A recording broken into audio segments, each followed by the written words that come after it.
Le 16 septembre 2023, sans crier gare, la Terre s'est mise à bourdonner. Une vibration basse et étrange qui se répercutait sur la croûte terrestre. Cela a déclenché toutes les alarmes sismiques de la planète. Pendant 9 jours d'affilée, la Terre a vibré à un rythme effrayant, et les scientifiques n'avaient aucune idée de ce qui se passait. Pendant ce temps, au Groenland, c'était la catastrophe totale. Il ne s'agissait pas d'un tremblement de terre. Ça, ils le savaient. Ce rythme si particulier le leur disait. Nous vivons sur des plaques tectoniques géantes, et elles se déplacent constamment en glissant sur le magma comme des icebergs sur l'océan. Parfois, en bougeant ainsi, elles viennent frotter l'une contre l'autre, entrent en collision ou se brisent. Et tout cela provoque d'incroyables décharges d'énergie qui envoient des ondes de choc à travers le sol. C'est à ce moment que l'on sent la Terre trembler. Et c'est ce que l'on appelle un séisme. On appelle ces vibrations des ondes sismiques.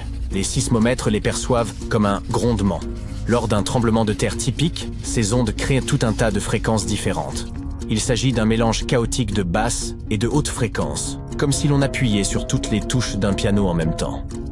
Mais ce qui est étrange dans le cas du tremblement de terre du Groenland, c'est que les signaux n'étaient non pas du tout du même type. Il s'agissait d'une vibration régulière à fréquence unique, comme si une machine s'agitait sous la terre, comme si une touche de piano était frappée encore et encore, créant un son répétitif et inquiétant. Il s'avère que ce qu'ils entendaient n'était pas le bruit que font les plaques tectoniques quand elles se déchaînent. C'était un phénomène que les sismologues n'avaient jamais observé auparavant.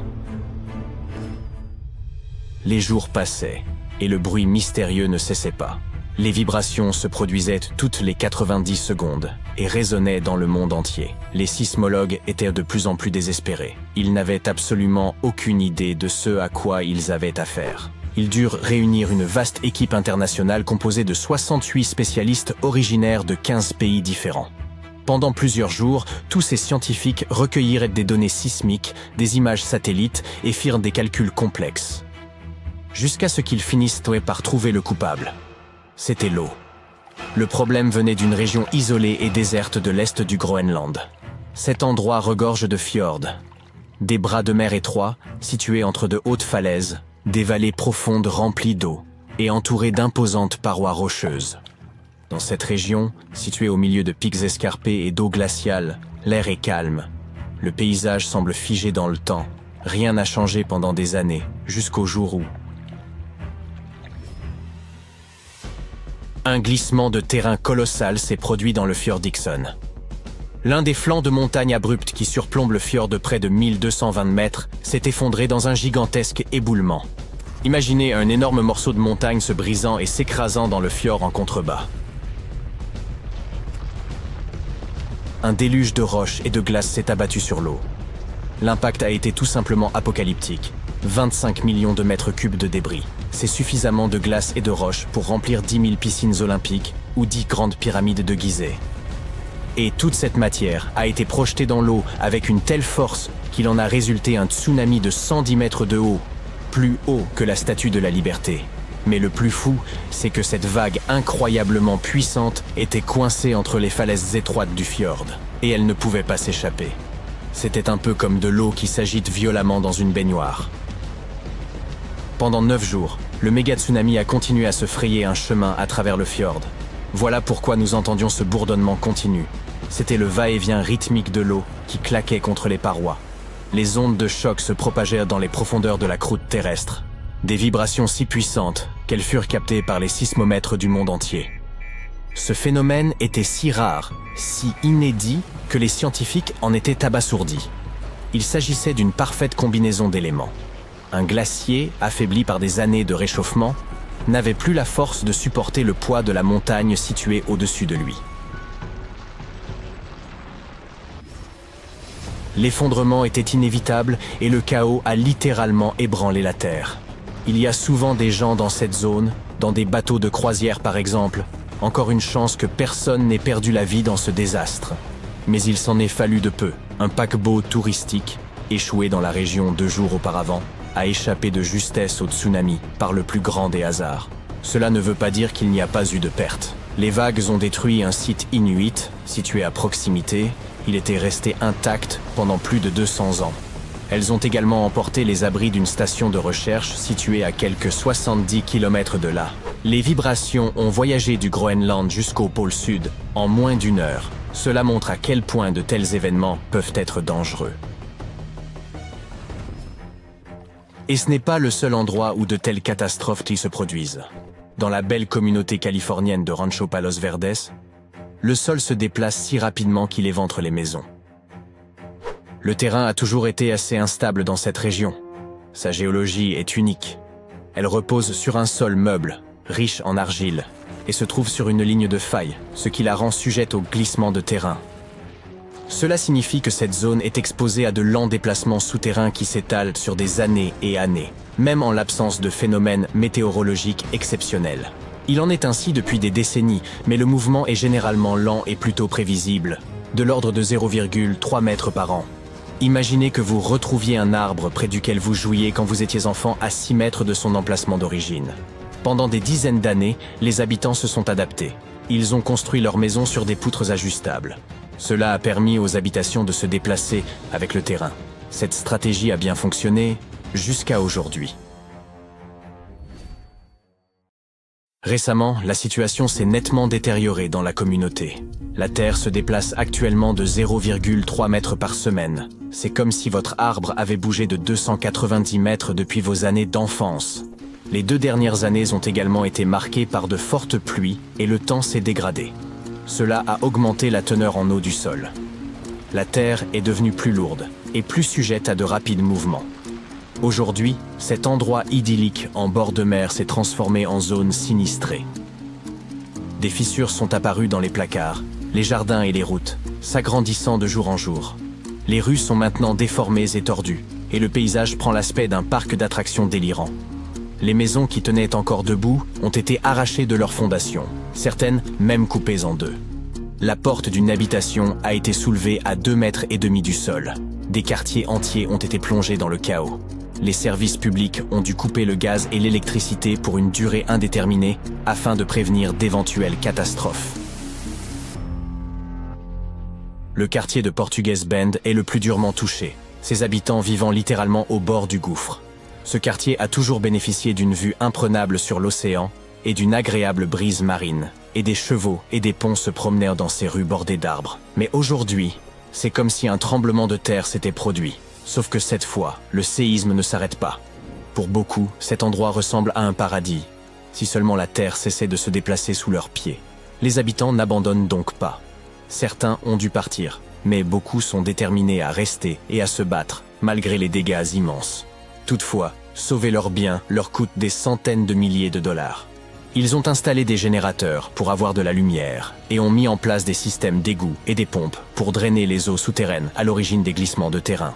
Certains disent que leur seule chance de préserver leur quartier serait de s'isoler des réseaux électriques publics et d'installer des centrales indépendantes pour stocker l'énergie.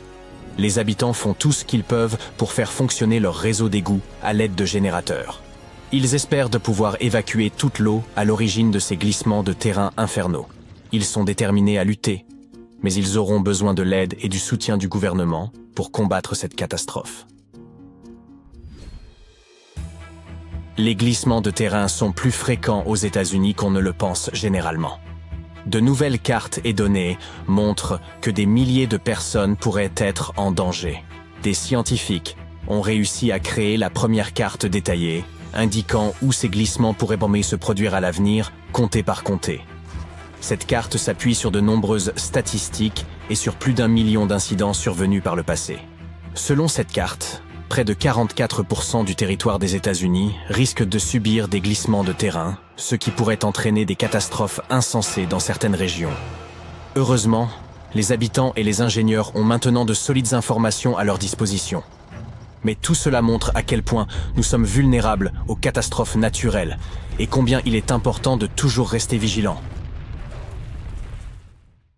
T'es-tu déjà demandé quelle était la plus longue période de pluie sans interruption ? Même 1 heure de pluie peut être une grosse affaire si tu traînes dans un endroit sec comme le désert d'Atacama en Amérique du Sud. Cela peut constituer un record pour ce genre de lieu. Mais dans les régions très pluvieuses comme la forêt amazonienne, 40 jours de pluie d'affilée, personne ne s'en souviendra. Fait intéressant, nous ne disposons de relevés de précipitations que là où les gens en font le suivi. De nombreuses villes ne recueillent aucune donnée de ce type.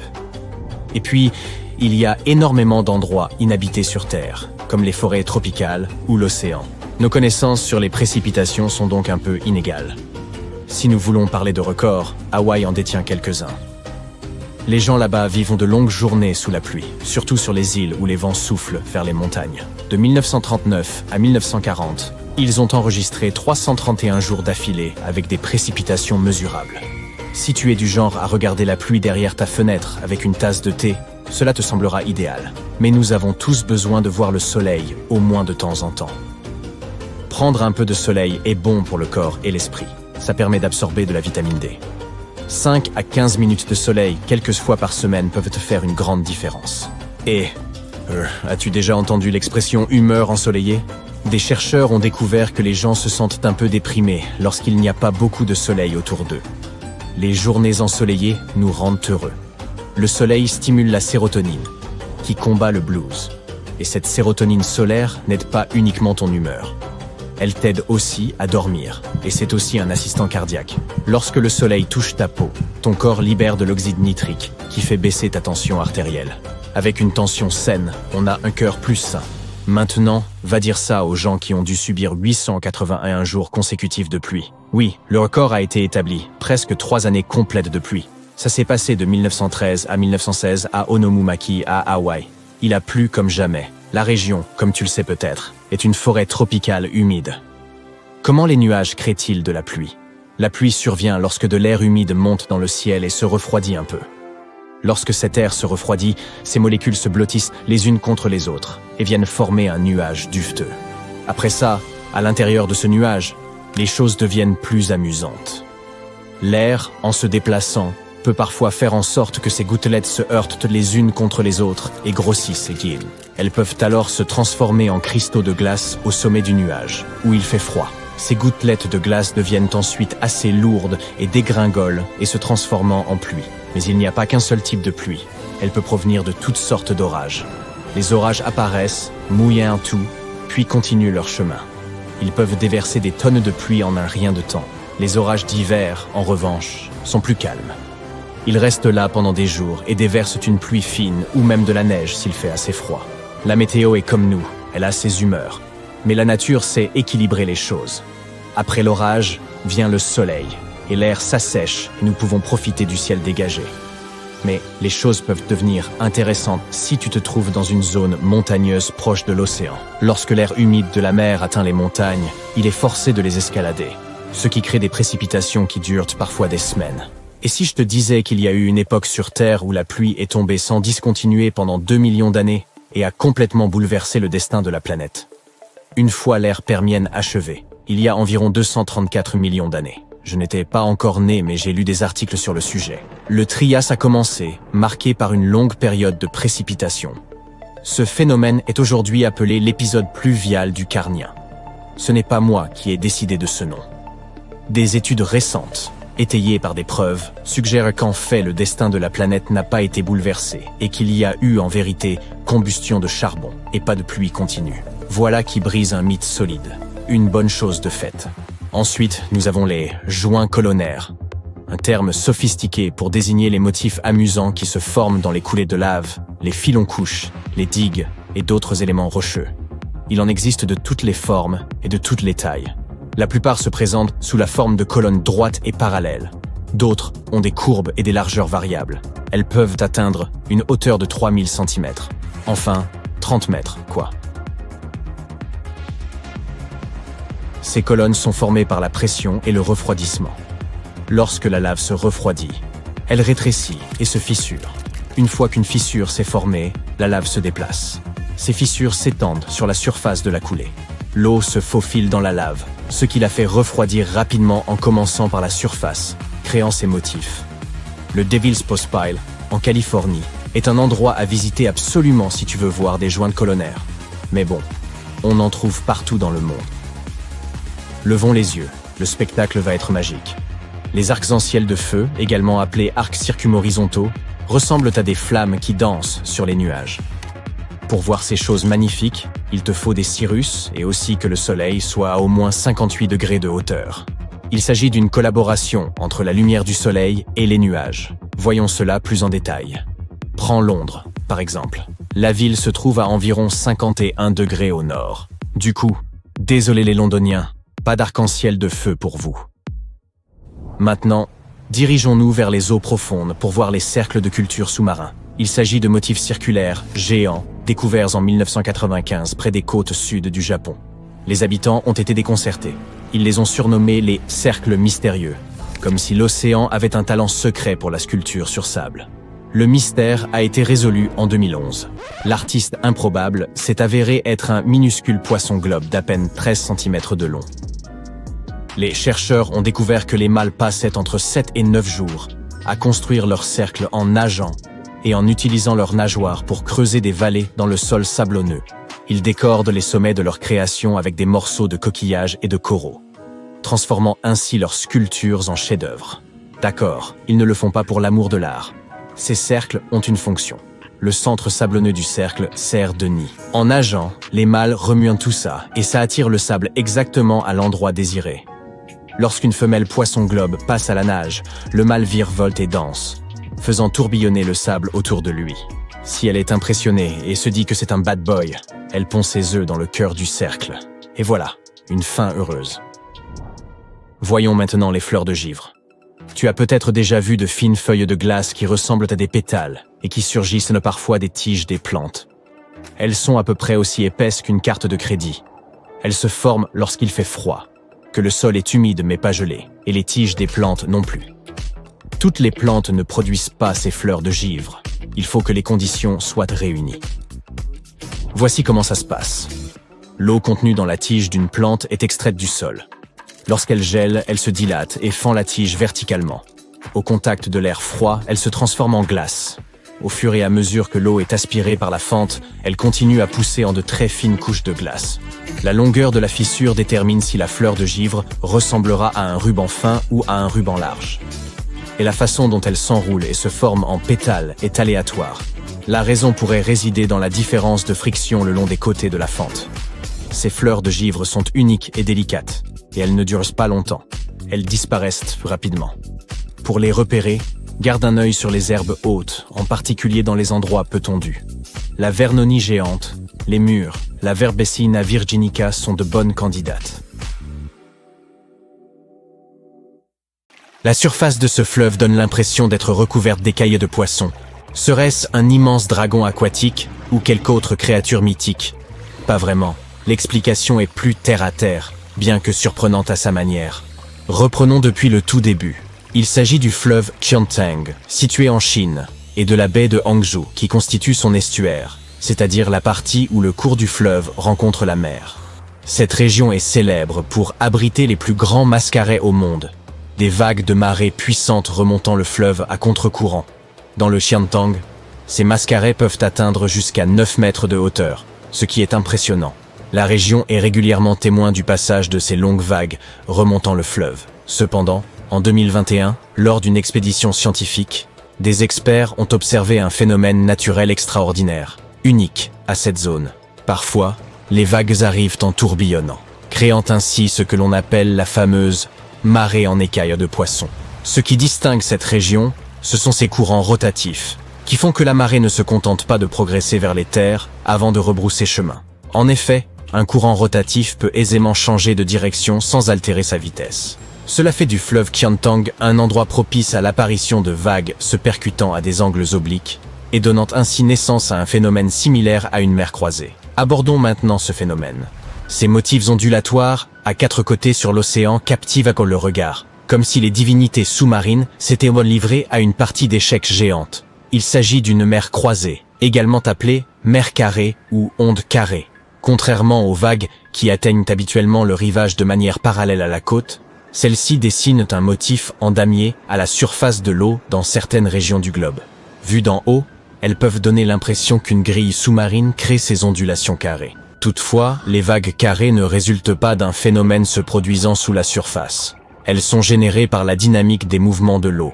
Dans certaines régions, les conditions météorologiques entraînent la formation de vagues sous des angles différents.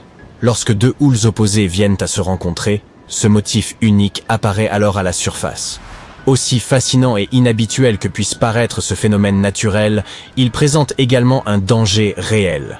Si vous apercevez des vagues carrées en nageant, sortez immédiatement de l'eau.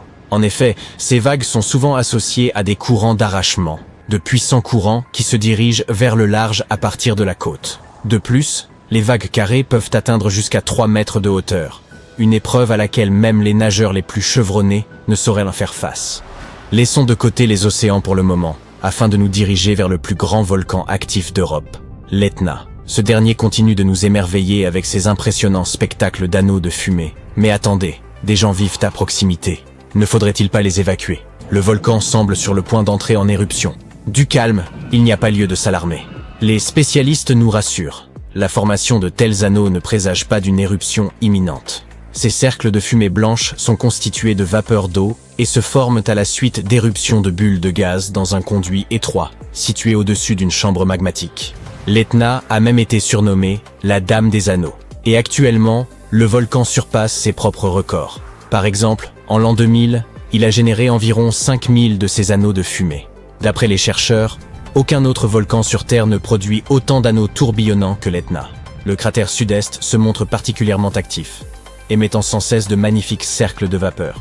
Ne quittez pas le ciel des yeux, vous pourriez assister à un spectacle similaire à celui qu'ont récemment observé les habitants du New Jersey. Une gigantesque boule de feu a embrasé le ciel de ce petit État et des régions voisines. Cette brillante traînée de lumière avait été laissée par une météorite en chute libre. Les résidents de plusieurs localités du New Jersey, ainsi que de certains comtés de New York, de Pennsylvanie et du Connecticut, ont signalé ce phénomène à l'American Meteor Society. Des enregistrements de sécurité, publiés en ligne par certains témoins, montrent l'éclair fendant le ciel en quelques secondes à 3h43 du matin. Un autre phénomène extraordinaire récemment capturé est l'un des plus rares au monde et quasiment impossible à observer à l'œil nu. Un photographe australien, se trouvant aux abords de Derby lors de la saison humide, a réussi à saisir quelques farfadets d'orage. Il a déclaré par la suite qu'ils avaient disparu en un clin d'œil et les a décrits comme de grandes vrilles duveteuses aux nuances de pourpre et de rouge, parsemées de taches éclatantes. Les farfadets sont des décharges électriques massives, se manifestant sous diverses formes et prenant l'apparence de flashs rouge-orangé. Ils ne durent qu'une fraction de seconde et surviennent après des éclairs d'une extrême intensité. Bien que ces phénomènes soient généralement engendrés par les décharges électriques entre un nuage d'orage et le sol, les farfadets s'élèvent jusqu'à une altitude de 100 km. Fait remarquable, ce phénomène fut longtemps considéré comme fictif avant que des scientifiques ne parviennent enfin à le capturer sur pellicule. Depuis, des farfadets sont régulièrement enregistrés. La foudre de Catatumbo constitue la plus longue tempête d'éclairs au monde. Le cœur de cet orage récurrent se trouve au-dessus de l'embouchure du fleuve Catatumbo, là où il se déverse dans le lac Maracaibo, au Venezuela. Cette tempête s'élève à une altitude supérieure à celle des orages ordinaires. Elle se produit de 140 à 160 nuits par an, s'étend sur 9 heures quotidiennes et génère de 16 à 40 éclairs par minute. On entend souvent dire que la foudre ne frappe jamais 2 fois au même endroit. Pourtant, Catatumbo semble ignorer cette maxime, ou du moins, elle n'empêche nullement les nuages d'orage de revenir chaque année au même endroit. Un randonneur au Royaume-Uni a réussi à capturer des clichés spectaculaires d'un phénomène météorologique surnommé « spectre de Brocken ». Admirez plutôt, cette scène a été immortalisée à l'aide d'un appareil photo Canon 5D Mark IV. La silhouette aperçue n'est cependant pas un être immatériel, mais simplement l'ombre du photographe, se trouvant au centre d'un arc-en-ciel circulaire. Fasciné, il a pris quelques autres photos avant de poursuivre sa route. Un tel effet se produit lorsqu'une personne se situe au-dessus de la surface supérieure d'un nuage, sur une montagne ou un autre relief, tandis que le soleil brille dans son dos. Lorsque l'ombre de l'observateur apparaît, la lumière se réfléchit de manière à créer une étrange gloire circulaire autour du point situé directement à l'opposé du soleil. Un autre phénomène céleste saisissant a été observé à Auckland. À quoi cela vous fait-il penser ? On pourrait croire qu'il s'agit d'un vaisseau spatial venu d'une autre civilisation. Mais en réalité, il s'agit d'un phénomène météorologique rare. Ceux qui ont aperçu cette formation circulaire ont décrit un trou dans la couverture nuageuse, et certains ont même remarqué la présence d'un petit arc-en-ciel à l'intérieur. Ce phénomène est connu sous les noms de cavum ou trou de Virga. Une telle formation est assez inhabituelle. Même les spécialistes ne l'auront observé qu'à quelques reprises au cours de leur carrière. Ce phénomène résulte d'une perturbation atmosphérique au sein de l'eau en surfusion, souvent provoquée par un avion ou un autre élément similaire. En conséquence, cette eau froide à l'extrême se transforme rapidement en cristaux de glace, lesquels, étant plus lourds que le nuage environnant, tombent en laissant un vide. Ce processus, qui s'effectue en haute altitude, ne prend que quelques minutes environ. Revenons sur Terre pour observer un phénomène rare aux États-Unis. Un événement d'une telle ampleur ne s'était pas produit depuis 1803. Des milliards de cigales, appartenant à deux générations distinctes, émergent simultanément du sous-sol, après plus de 2 siècles d'attente. Ces insectes chanteurs et bruyants appartiennent à 2 familles distinctes de cigales périodiques. L'une émerge à la surface tous les 13 ans, tandis que l'autre apparaît tous les 17 ans. Il est rare que les cycles de ces 2 groupes coïncident. Mais cette année, un tel événement exceptionnel se produit. Les 2 groupes, aux cycles distincts, émergent simultanément. Ils sont connus sous les noms de couvée 13 et couvée 19. Et on les a observés, ainsi qu'entendus, dans tout le sud des États-Unis, ainsi que jusqu'au nord de l'Illinois. Il y a des milliers d'années, un imposant météore de 2 millions de tonnes a percuté la Terre à une vitesse d'environ 90 000 km/h. Cet impact colossal a effectivement donné naissance au lac de Lonar dans le Maharashtra. Vu du ciel, ce lac pourrait sembler ordinaire, mais le sable qui l'entoure est magnétique, ce qui perturbe les instruments de navigation. Avant tout, il s'agit d'un lac sodique. Et non, il n'est pas rempli de soda, mais ce terme désigne simplement un lac alcalin. Son niveau de pH varie entre 9 et 12, alors que la gamme de pH confortable pour les humains est entre 6,5 et 8,5. Par conséquent, il est fortement déconseillé de s'y baigner, et encore moins d'en boire l'eau. Une petite dépression circulaire située à environ 700 mètres du lac principal aurait été, selon certains, causée par un fragment du météore d'origine. À proximité, un temple dédié à Hanuman abrite une statue taillée dans la roche, réputée pour dégager de puissantes vibrations magnétiques. En outre, les agriculteurs locaux puisent de l'eau dans le lac Ambar. Ce lac est parfois désigné sous le nom de Chota Lonar, ce qui signifie le petit Lonar. Ce cratère quasiment ovale est l'un des rares cratères naturels au monde, constitué entièrement de basalte, une roche volcanique sombre et finement granulée. L'eau y est 7 fois plus salée que celle des océans, et le lac peut occasionnellement prendre une teinte rose en raison de certaines bactéries. À chaque fois que vous ouvrez un robinet pour remplir un verre, l'eau s'écoule de haut en bas sous l'effet de la gravité, bien entendu. Il est difficile d'imaginer le phénomène inverse. Pourtant, certaines cascades semblent défier la gravité en remontant. Ces cascades inversées se produisent lorsque des vents puissants, de plus de 70 km/h, soufflent dans le sens opposé de la chute d'eau, propulsant celle-ci vers le haut. Ce phénomène spectaculaire survient surtout durant les mois d'automne et d'hiver, où les vents sont souvent plus violents. Contrairement à ce que l'on pourrait imaginer, les cascades inversées ne sont pas si rares et on peut en observer sur tous les continents, de l'Australie à l'Inde, en passant par le Japon, le Royaume-Uni et les États-Unis. En Australie, dans des régions comme celle de Sydney, la côte centrale et le parc national Royal, des vents à près de 70 km/h peuvent faire remonter l'eau des chutes. Ce phénomène s'explique uniquement par la force du vent à cette vitesse. Oubliez donc tous les mythes farfelus liant ce phénomène à l'hémisphère sud. L'idée, par exemple, que l'eau des toilettes y s'écoule dans le sens opposé n'est qu'une légende urbaine. En Inde, près de Bombay, et dans des endroits comme la vallée de Sandan ou les collines d'Amboli, les cascades sont repoussées vers le ciel pendant la mousson. Et dans les îles Féroé, ce phénomène spectaculaire se produit régulièrement, grâce à la géographie unique de la région et au vent puissant de l'Atlantique Nord. La colline magnétique du Ladakh, en Inde, est un site intrigant, niché à environ 4300 mètres d'altitude le long de l'autoroute de Srinagar-Leh, à 26 km seulement de la ville de Leh. Cette colline défie la gravité de façon mystérieuse. Les véhicules, laissés au point mort, semblent monter d'eux-mêmes. Cette anomalie attire les visiteurs du monde entier et alimente des légendes locales qui y voient une passerelle entre la Terre et le ciel. La période idéale pour visiter s'étend de juin à septembre, quand les conditions sont parfaites et l'illusion d'optique est à son apogée, généralement entre 8 et 17 heures. Au Brésil, il existe une rue appelée Rua do Amendoim qui intrigue tous ceux qui l'empruntent, à pied comme en voiture, en raison de son effet insolite. Affectueusement surnommée la rue de l'Arachide par les habitants du coin, elle ne manque jamais de places de stationnement. Les voitures garées sans enclencher le frein à main commencent spontanément à rouler en montée, gagnant peu à peu en vitesse. De nombreuses théories circulent pour expliquer ce phénomène inhabituel. Certains prétendent que la colline serait hantée, tandis que d'autres croient qu'un gisement de fer attirerait les voitures vers le haut comme un aimant. En réalité, ce phénomène n'est qu'une illusion d'optique. La rue semble en pente ascendante, mais présente en fait une légère déclivité vers le bas. Les voitures qui paraissent monter descendent, en fait. Cela n'a pourtant pas découragé les visiteurs, qui continuent de filmer cette curiosité avec enthousiasme. Nichée sur la superbe côte de la mer Noire, Oureki est une paisible station balnéaire, réputée pour ses sables magnétiques uniques, orientés vers le bien-être et la santé. Ces sables, reconnus pour leurs vertus curatives depuis le XIXe siècle, sont utilisés pour soulager divers troubles de santé. La particularité des sables d'Oureki réside dans leur richesse en minéraux, tels que la magnétite et le quartz. Avec une teneur magnétique d'environ 23%, leur champ magnétique est nettement plus intense que celui du sable ordinaire. Les lumières de Hessdalen sont des orbes mystérieux visibles sur un tronçon de 11 km dans la vallée du même nom, au cœur de la Norvège.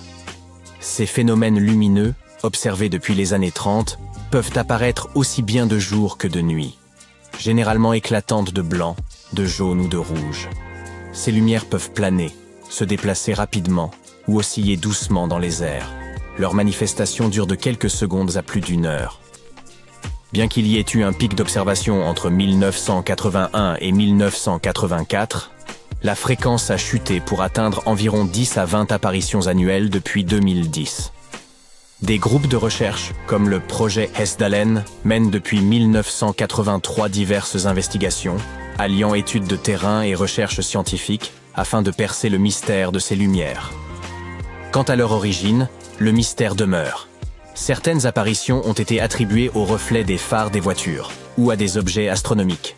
Une théorie propose qu'elles proviendraient d'une réaction chimique impliquant la poussière en suspension issue des mines locales.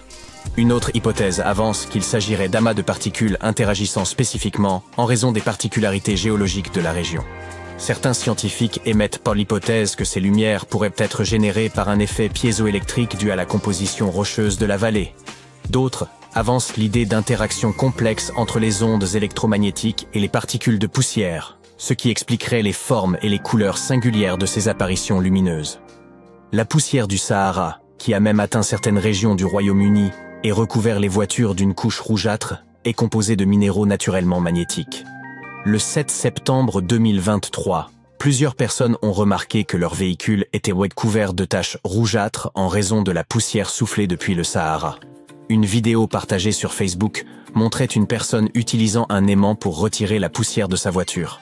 Un commentateur s'est d'ailleurs emporté, affirmant « Si vous voulez savoir ce qui est tombé hier soir, prenez simplement un aimant et regardez ça », insistant sur le fait que c'était du métal et pas du sable. Naturellement, cette découverte a suscité des discussions sur le lien éventuel entre les propriétés magnétiques de cette poussière et les fameux chemtrails. Mais devinez quoi? Les experts sont clairs. Ce magnétisme est tout à fait normal pour la poussière saharienne. D'après le professeur Barbara Maher du Centre de magnétisme environnemental et de paléomagnétisme de l'Université de Lancaster, la poussière transporte un mélange de particules provenant du sol africain et de polluants atmosphériques en route vers l'Europe et le Royaume-Uni. La couleur rouge provient de l'hématite, un minéral faiblement magnétique. Certes, la poussière peut emporter des particules magnétiques d'origine humaine en chemin, mais les scientifiques précisent que celles-ci sont généralement bien moins abondantes que celles d'origine naturelle. L'idée des chemtrails, selon laquelle des avions pulvériseraient délibérément des substances nuisibles, repose sur des théories complotistes qui sont le plus souvent réfutées. En résumé, la présence de particules magnétiques dans la poussière saharienne, comme l'hématite qui lui donne sa teinte rougeâtre, ne soutient en aucun cas une telle théorie. Ne pas avoir accès à Internet en 2024 semble assez peu commun, non? Lorsqu'on parle d'accès à Internet, cela se résume principalement à des connexions filaires, des réseaux mobiles, ainsi que des satellites. Les câbles à fibre optique relient la majeure partie du monde, à l'exception de l'Antarctique, ainsi que de nombreuses petites îles. Les réseaux mobiles sont également très répandus, et même dans des régions éloignées comme le Sahara, on peut parfois trouver un accès limité. Pour ceux qui vivent dans des zones rurales, l'Internet par satellite reste souvent la meilleure option, bien que plus lent. Cependant, il existe encore quelques lieux véritablement isolés. Les cavernes profondes, comme le gouffre Krubera-Voronja en Géorgie, ne bénéficient pas de connexion en raison de leur profondeur. Et sous l'océan, les signaux ont du mal à se frayer un chemin, rendant l'accès à Internet soit faible, soit inexistant. Imagine que tu sois assis chez toi, en train de boire un café et de regarder un nouvel épisode de ta série préférée. Et soudain, boum, crash, que s'est-il passé? Rien de terrible. Juste une météorite qui vient de s'écraser dans ta cuisine après avoir brisé le toit. Tu pourrais croire que cette histoire est entièrement inventée, mais c'est pourtant ce qui s'est passé dans le New Jersey pendant la pluie de météores Eta Aquarids, qui s'est passé du 19 avril au 28 mai, avec un pic les 5 et 6 mai. Le caillou spatial avait la taille d'un gros sandwich. Elle était également noire comme la nuit, et pesait près de 1,5 kg. Elle a traversé le toit et a heurté le plancher en bois, abîmant tout. Lorsque les habitants de la maison ont trouvé la pierre et l'ont touchée, elle était encore chaude. Heureusement, l'objet n'était pas radioactif, et il n'y avait personne à la maison au moment où la pierre est arrivée. Mais tu sais ce qui est le plus choquant à propos de cette météorite? Les astronomes pensent qu'elle pourrait provenir d'une boule de neige cosmique naviguant très, très loin de la Terre. Pour expliquer cela, je vais devoir t'en dire un peu plus sur l'Eta Aquaride. Cette pluie de météores est célèbre pour ses météores rapides, qui laissent de longues traînées lumineuses. Elle est produite par la comète Halley, qui termine son orbite autour du Soleil tous les 76 ans. La comète n'est pas venue près de la Terre depuis 1986 et ne reviendra pas avant 2061. Pour l'instant, elle se trouve quelque part dans la constellation de l'Hydre, à plus de 100 années-lumière de notre planète. Chaque année, la Terre doit traverser les traînées de débris laissées par les comètes. Ils entrent en collision avec notre atmosphère, se désintègrent et créent de magnifiques traînées colorées dans le ciel nocturne. C'est ce qui se produit à chaque fois que Halley retourne dans notre système solaire. Son noyau rejette une couche de glace et de roches dans l'espace, dont une partie atteint notre planète. Les autorités du New Jersey pensent que la météorite qui s'est infiltrée dans la maison provient de cette pluie de météorites. Mais je suis sûr que tu te poses une autre question qui trouble beaucoup de gens. Quelle est la différence entre tous ces engins spatiaux? Il y en a tellement qui volent dans l'espace. Météores, météorites, astéroïdes, comètes, etc. Ok, essayons de comprendre ensemble. Un astéroïde est un corps rocheux en orbite autour du Soleil. Il n'est généralement pas très grand et assez inactif. Les comètes sont différentes. Elles sont recouvertes de glace qui s'évapore normalement à la lumière du Soleil, formant une coma. C'est ainsi que l'on appelle l'atmosphère d'une comète. Cette coma est composée de poussière et de gaz. Une comète possède également une queue composée de poussière et ou de gaz. Un météoroïde est une petite partie d'une comète ou d'un astéroïde en orbite autour du Soleil. Si ce météoroïde parvient à se faufiler dans l'atmosphère terrestre et à s'y évaporer, il s'agit d'un météore. On l'appelle souvent étoile filante.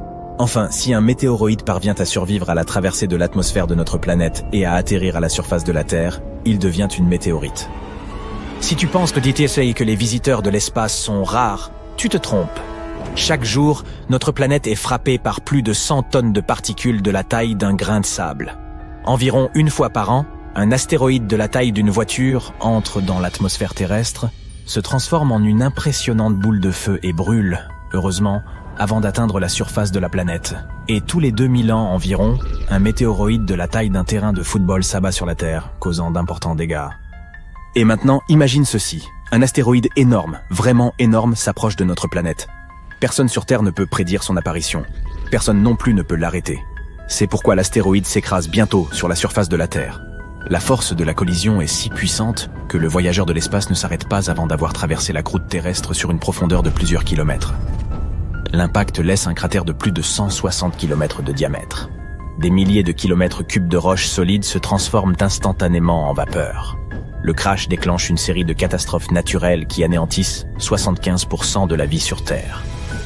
Les créatures qui étaient assez proches pour voir la collision ne survivent pas plus de quelques secondes. Plus près encore du cratère d'impact, le sol est recouvert de milliers de mètres de cendres chaudes, de gravillons et de décombres. Quelques secondes plus tard, tout ce qui se trouve à des kilomètres à la ronde s'embrase. Ce qui ne brûle pas dans les minutes qui suivent la collision connaît un sort différent, encore plus terrifiant. L'astéroïde provoque un monstrueux tsunami, le plus important jamais enregistré. Une étude récente affirme qu'il était des milliers de fois plus puissant que n'importe quelle vague jamais vue. Le tsunami a été si dévastateur qu'il a érodé les sédiments des fonds marins à l'autre bout du monde. Une équipe de scientifiques a même reconstitué les événements survenus dans les 10 premières minutes suivant l'impact. La maquette a montré que l'astéroïde avait produit des vagues jusqu'à 30 000 fois plus importantes que l'un des plus grands tsunamis jamais enregistrés, celui qui s'est produit dans l'océan Indien en 2004. Tu as probablement déjà deviné que je parle d'un événement réel, à savoir la collision d'astéroïdes qui a fait disparaître les dinosaures de la surface de la Terre. L'astéroïde de Chicxulub tel que nous le connaissons aujourd'hui proviendrait des confins du système solaire. Ce corps spatial mesurait au moins 9 km de diamètre. Il s'est écrasé dans les eaux peu profondes de la péninsule du Yucatan. L'impact a été si puissant qu'il a laissé sa signature sur le visage de la planète. En 2021, les chercheurs ont découvert que la collision avait creusé des méga-ondulations dans la croûte terrestre dans la région de l'actuelle Louisiane centrale.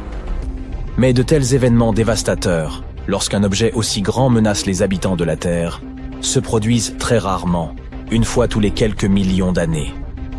Les roches spatiales de moins de 24 mètres brûlent généralement dans l'atmosphère de notre planète, ne causant que peu ou pas de dégâts. Si un météorite rocheux d'un diamètre supérieur à 24 mètres mais inférieur à 800 mètres venait à frapper la Terre, il causerait des dégâts locaux dans la zone d'impact. Quant à un rocher spatial d'un diamètre supérieur à 800 mètres, il aurait probablement des effets à l'échelle mondiale. Et ces corps spatiaux ne sont même pas les plus grands qui existent. À titre de comparaison, les astéroïdes qui peuplent la ceinture principale d'astéroïdes entre Mars et Jupiter peuvent mesurer jusqu'à 933 km de diamètre. Mais tu peux respirer. Ils sont trop éloignés et ne représentent aucune menace pour notre planète. Nos scientifiques en apprennent toujours plus sur les astéroïdes et les comètes dangereux. Ils ont même créé un bureau de coordination de la défense planétaire, PDCO. Ce bureau veille à ce que les objets potentiellement dangereux soient détectés le plus tôt possible. Un objet est considéré comme potentiellement dangereux si l'on prévoit que son orbite l'amènera à moins de 8 millions de kilomètres de la Terre. Il doit également être suffisamment grand pour atteindre la surface de notre planète, plus de 30 mètres de diamètre. Il est intéressant de noter que l'impact d'une météorite n'est pas la pire chose à craindre. Certains scientifiques affirment que la chose la plus dangereuse est l'onde de choc produite par un météore qui se brise dans l'atmosphère. Par exemple, un météore, qui était à l'origine un astéroïde de la taille d'un immeuble de 6 étages, est entré dans l'atmosphère de notre planète en février 2013 et s'est brisé à 24 km au-dessus du sol. Cela a généré une onde de choc équivalente à une énorme explosion. La météorite qui s'est écrasée en Sibérie en 1908 était 10 fois plus puissante qu'un astéroïde. Elle s'est brisée en morceaux au-dessus de la rivière Tunguska en juin 1908, rasant 2000 km² de forêt. Si la météorite n'avait pas été aussi énorme, cet événement serait passé inaperçu en raison de l'éloignement de l'endroit où il s'est produit. Heureusement. C'est donc une bonne chose que 90 à 95% des météorites ne survivent pas à leur chute dans l'atmosphère de notre planète. Seules celles qui sont composées de matériaux plus résistants parviennent jusqu'ici. On pense que la plupart des météorites proviennent de comètes, qui sont beaucoup plus fragiles que les astéroïdes. Il faut également tenir compte de la vitesse d'un météore. Si un météore s'approche de la Terre plus lentement, il a plus de chances de survivre à la collision avec l'atmosphère de notre planète. Cela signifie que le météore ne brûlera pas complètement et qu'une partie de ses restes atteindra le sol. À Westbrook, dans le Maine, les gens ont vu un énorme disque de glace en janvier 2019. Ce disque ressemblait à un manège hivernal. Il tournait dans le fleuve Presumpscot. Les habitants lui ont donné toutes sortes de noms. Le plateau tournant de glace, la roue de la fortune gelée, j'en passe, et des meilleurs. On estime qu'il mesurait environ 91 mètres de large, ce qui en fait l'un des plus grands disques de glace jamais vus. Curieusement, les disques de glace en rotation ne sont pas une nouveauté. On en a déjà vu en Russie et dans l'État de Washington. Ils formaient presque toujours des cercles parfaits. Mais comment ces disques apparaissent-ils? En 1997, des scientifiques se sont dit que c'était l'eau qui les causait, en créant un effet de tourbillon, lissant la glace et la rendant parfaitement circulaire. En 2016, d'autres scientifiques ont affirmé que les courants fluviaux aidaient à la formation de ces disques, mais que c'était les changements de température qui les faisaient tourner. L'eau tiède ou chaude fait fondre et couler la glace, ce qui crée un tourbillon qui fait tourner le disque. Plus l'eau est chaude, plus le disque tourne vite. Avez-vous déjà entendu parler des lumières de Hessdalen en Norvège? Non, ce ne sont pas des aurores boréales. Ce sont des sortes de boules incandescentes. On en observe régulièrement depuis au moins les années 30. Ces merveilles lumineuses se présentent sous diverses couleurs. Parfois elles clignotent, d'autres fois, elles se contentent de briller. Les lumières de Hessdalen peuvent apparaître 10 à 20 fois par semaine. Elles apparaissent aussi bien le jour que la nuit. Elles peuvent durer quelques secondes ou rester en vol stationnaire pendant plus d'1 heure. Il est intéressant de noter que personne n'a la moindre idée de ce qu'elles sont exactement. Parmi les efforts déployés pour comprendre ces lumières, citons le projet Hessdalen, lancé en 1983, et d'autres projets ultérieurs, comme le projet Triangle. Malgré les recherches, il n'y a pas de consensus sur l'origine de ces lumières. Certains pensent qu'il s'agit de corps célestes, d'autres des avions, d'autres encore des mirages. Selon une théorie, ces lumières seraient causées par de la poussière en suspension, tandis qu'une autre mentionne le plasma formé par l'air ionisé et la poussière résultant de la désintégration du radon. Les roches sonnantes sont un phénomène géologique intéressant que vous ne connaissiez probablement pas, et c'est notre prochaine étape sur la route des phénomènes naturels mystérieux. Vous les trouverez dans le comté de Bucks, aux États-Unis. Si vous frappez ces roches avec un marteau ou une autre pierre, elles se mettent à sonner. Les scientifiques les ont étudiées, mais le mystère reste entier. Il existe également différentes hypothèses à ce sujet. La taille et la forme des blocs rocheux, ainsi que la façon dont ils sont empilés, peuvent affecter les sons qu'ils produisent. Mais cela n'explique pas pourquoi ils produisent un son. On décrit celui-ci comme métallique, mais il est probablement dû à la densité et à la tension interne des roches, et pas seulement à leur teneur en fer. Une expérience réalisée dans les années 60 a suggéré que les sons provenaient d'une tension interne, et non d'une quelconque altération extérieure. Les roches situées au milieu des terrains présentent une expansion ou détente après avoir été coupées, ce qui indique la présence d'une tension élastique interne. Une altération lente dans les champs secs pourrait être à l'origine de ces tensions. La théorie des tensions résiduelles suggère que ces blocs rocheux agissent comme des cordes de guitare. Un bloc déstressé produit un bruit sourd, tandis qu'un bloc stressé résonne à différentes fréquences. Les blocs peuvent continuer à sonner après avoir été éloignés de leur champ, et on dit que certains de ces rochers ont été volés. Il n'y a plus de petits sonneurs dans la plupart des champs, et en brisant de gros blocs, on fait cesser les sons. D'imposantes machines sont nécessaires pour déplacer les petits blocs, qui pèsent plus d'1 tonne. Parlons des boules de feu des Nagas. Elles n'apparaissent que le long du Mékong, en Asie. Ces boules de feu se trouvent sur un tronçon de 250 km du fleuve.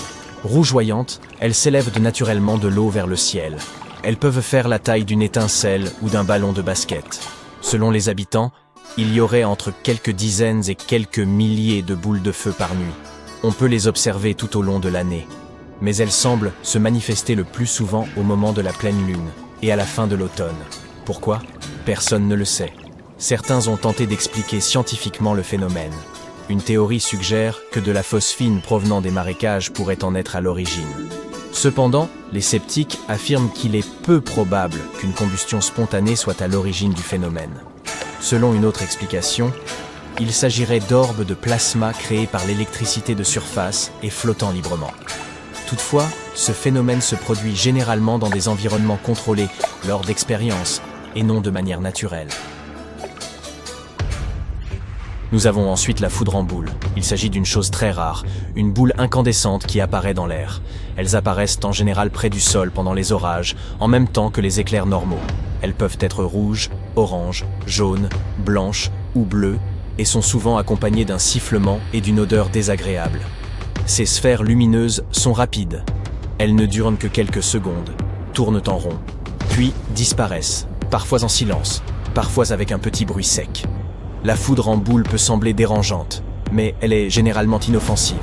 Bien sûr, il arrive qu'elle brûle ou fasse fondre des objets, mais elle n'est pas là pour nous nuire. Les scientifiques ne sont pas tout à fait sûrs de ce qui cause ce phénomène, ni de son lien avec la foudre ordinaire. Certains ont évoqué un comportement étrange de l'air ou des gaz, un plasma de haute densité ou même un tourbillon de gaz incandescent. Même le rayonnement micro-ondes piégé dans une bulle de plasma figure sur la liste. Mais ne confondez pas la foudre en boule avec la foudre en perles. Il s'agit d'un phénomène différent, qui ressemble davantage à un chapelet de perles et qui se produit lorsqu'un éclair se maintient pendant une bonne seconde. Chut, nous sommes maintenant dans la zone silencieuse de Mapimi. Il s'agit d'un endroit situé près de Bolson de Mapimi au Mexique. L'histoire raconte que dans cette zone désertique, il est impossible de capter des signaux radio ou de parler à qui que ce soit. En juillet 1970, une fusée en provenance de l'Utah a dévié de sa trajectoire et a atterri ici. Elle transportait du cobalt. Les autorités ont dû évacuer des tonnes de terre du site de l'accident. Aujourd'hui, grâce au nettoyage, la zone silencieuse fait l'objet de nombreuses légendes. On parle d'un étrange phénomène magnétique qui perturbe les radios, de plantes et d'animaux qui subissent des mutations. Les habitants suivent le mouvement, ce qui stimule le tourisme dans la région. Très bien, nous pouvons maintenant parler un peu du Soleil. Il ne s'agit pas seulement d'une grosse boule de feu, il possède une couche extérieure appelée couronne. Il s'agit d'une sorte de veste solaire invisible composée de gaz. En général, vous ne pouvez pas la voir parce que le Soleil est très brillant. Mais il y a une astuce. Lors d'une éclipse solaire totale, lorsque la Lune se glisse entre la Terre et le Soleil, la couronne apparaît, toute brillante et blanche. La couronne est brûlante, plus chaude encore que la surface du Soleil, ce qui est assez étrange. Les scientifiques se sont donné pour mission d'élucider ce mystère.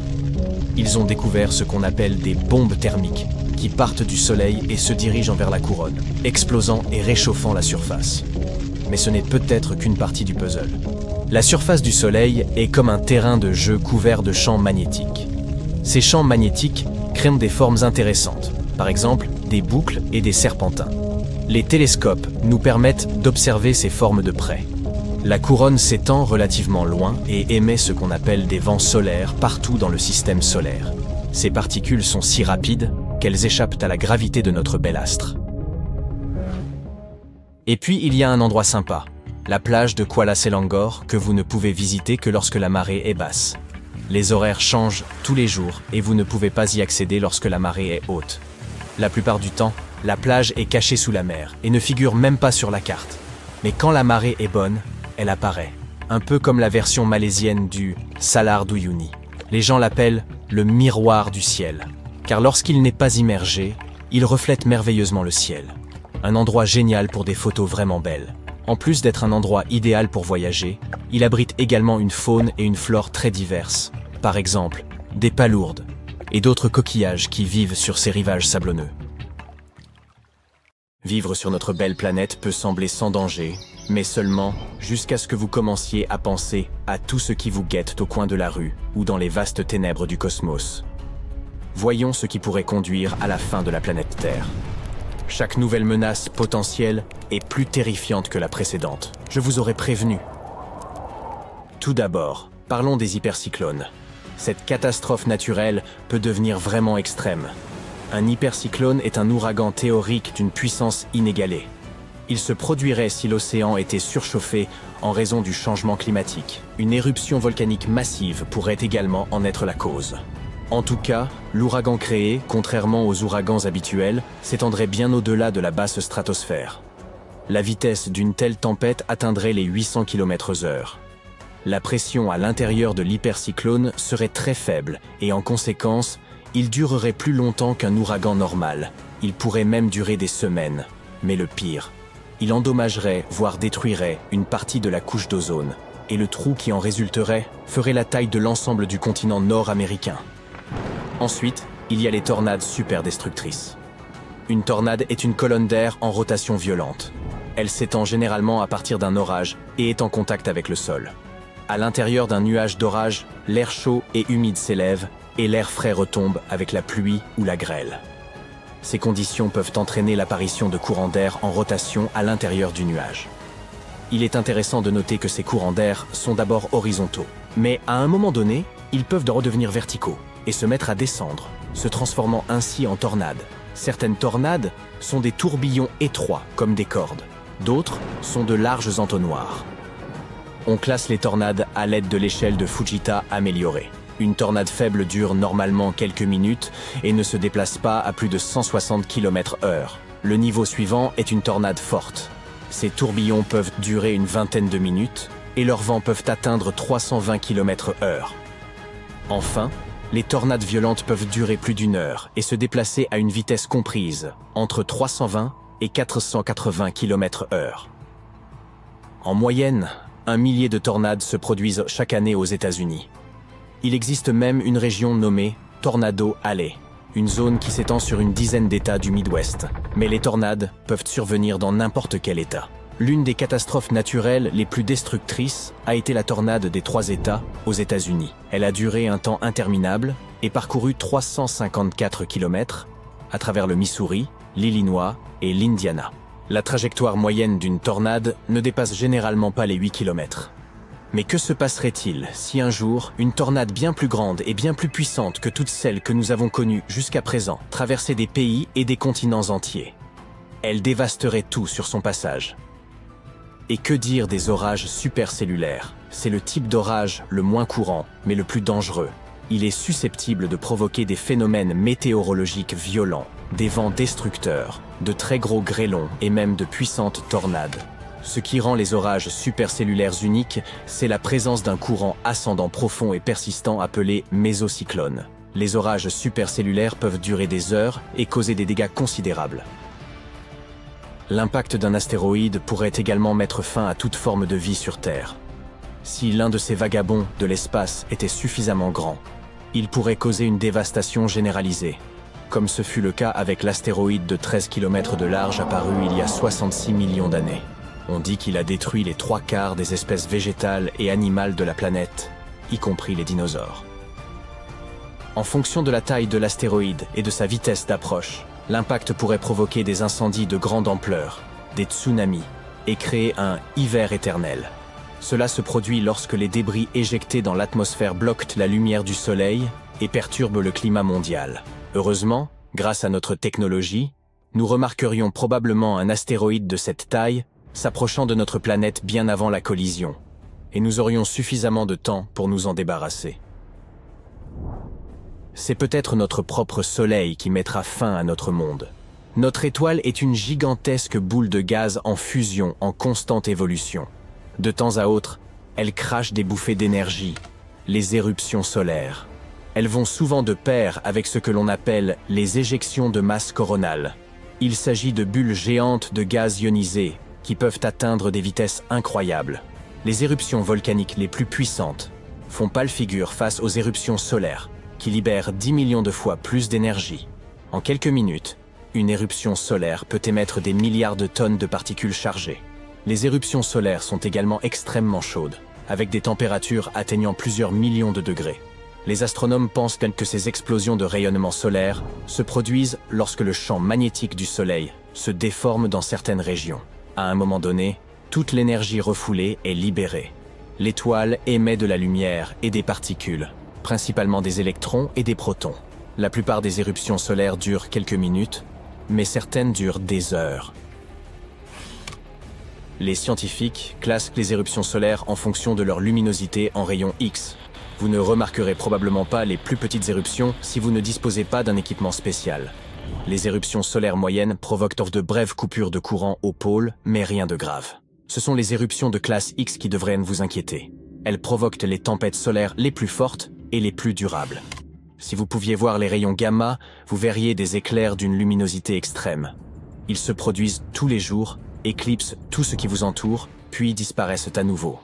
On appelle ça des sursauts gamma. Un seul d'entre eux pourrait anéantir l'atmosphère terrestre.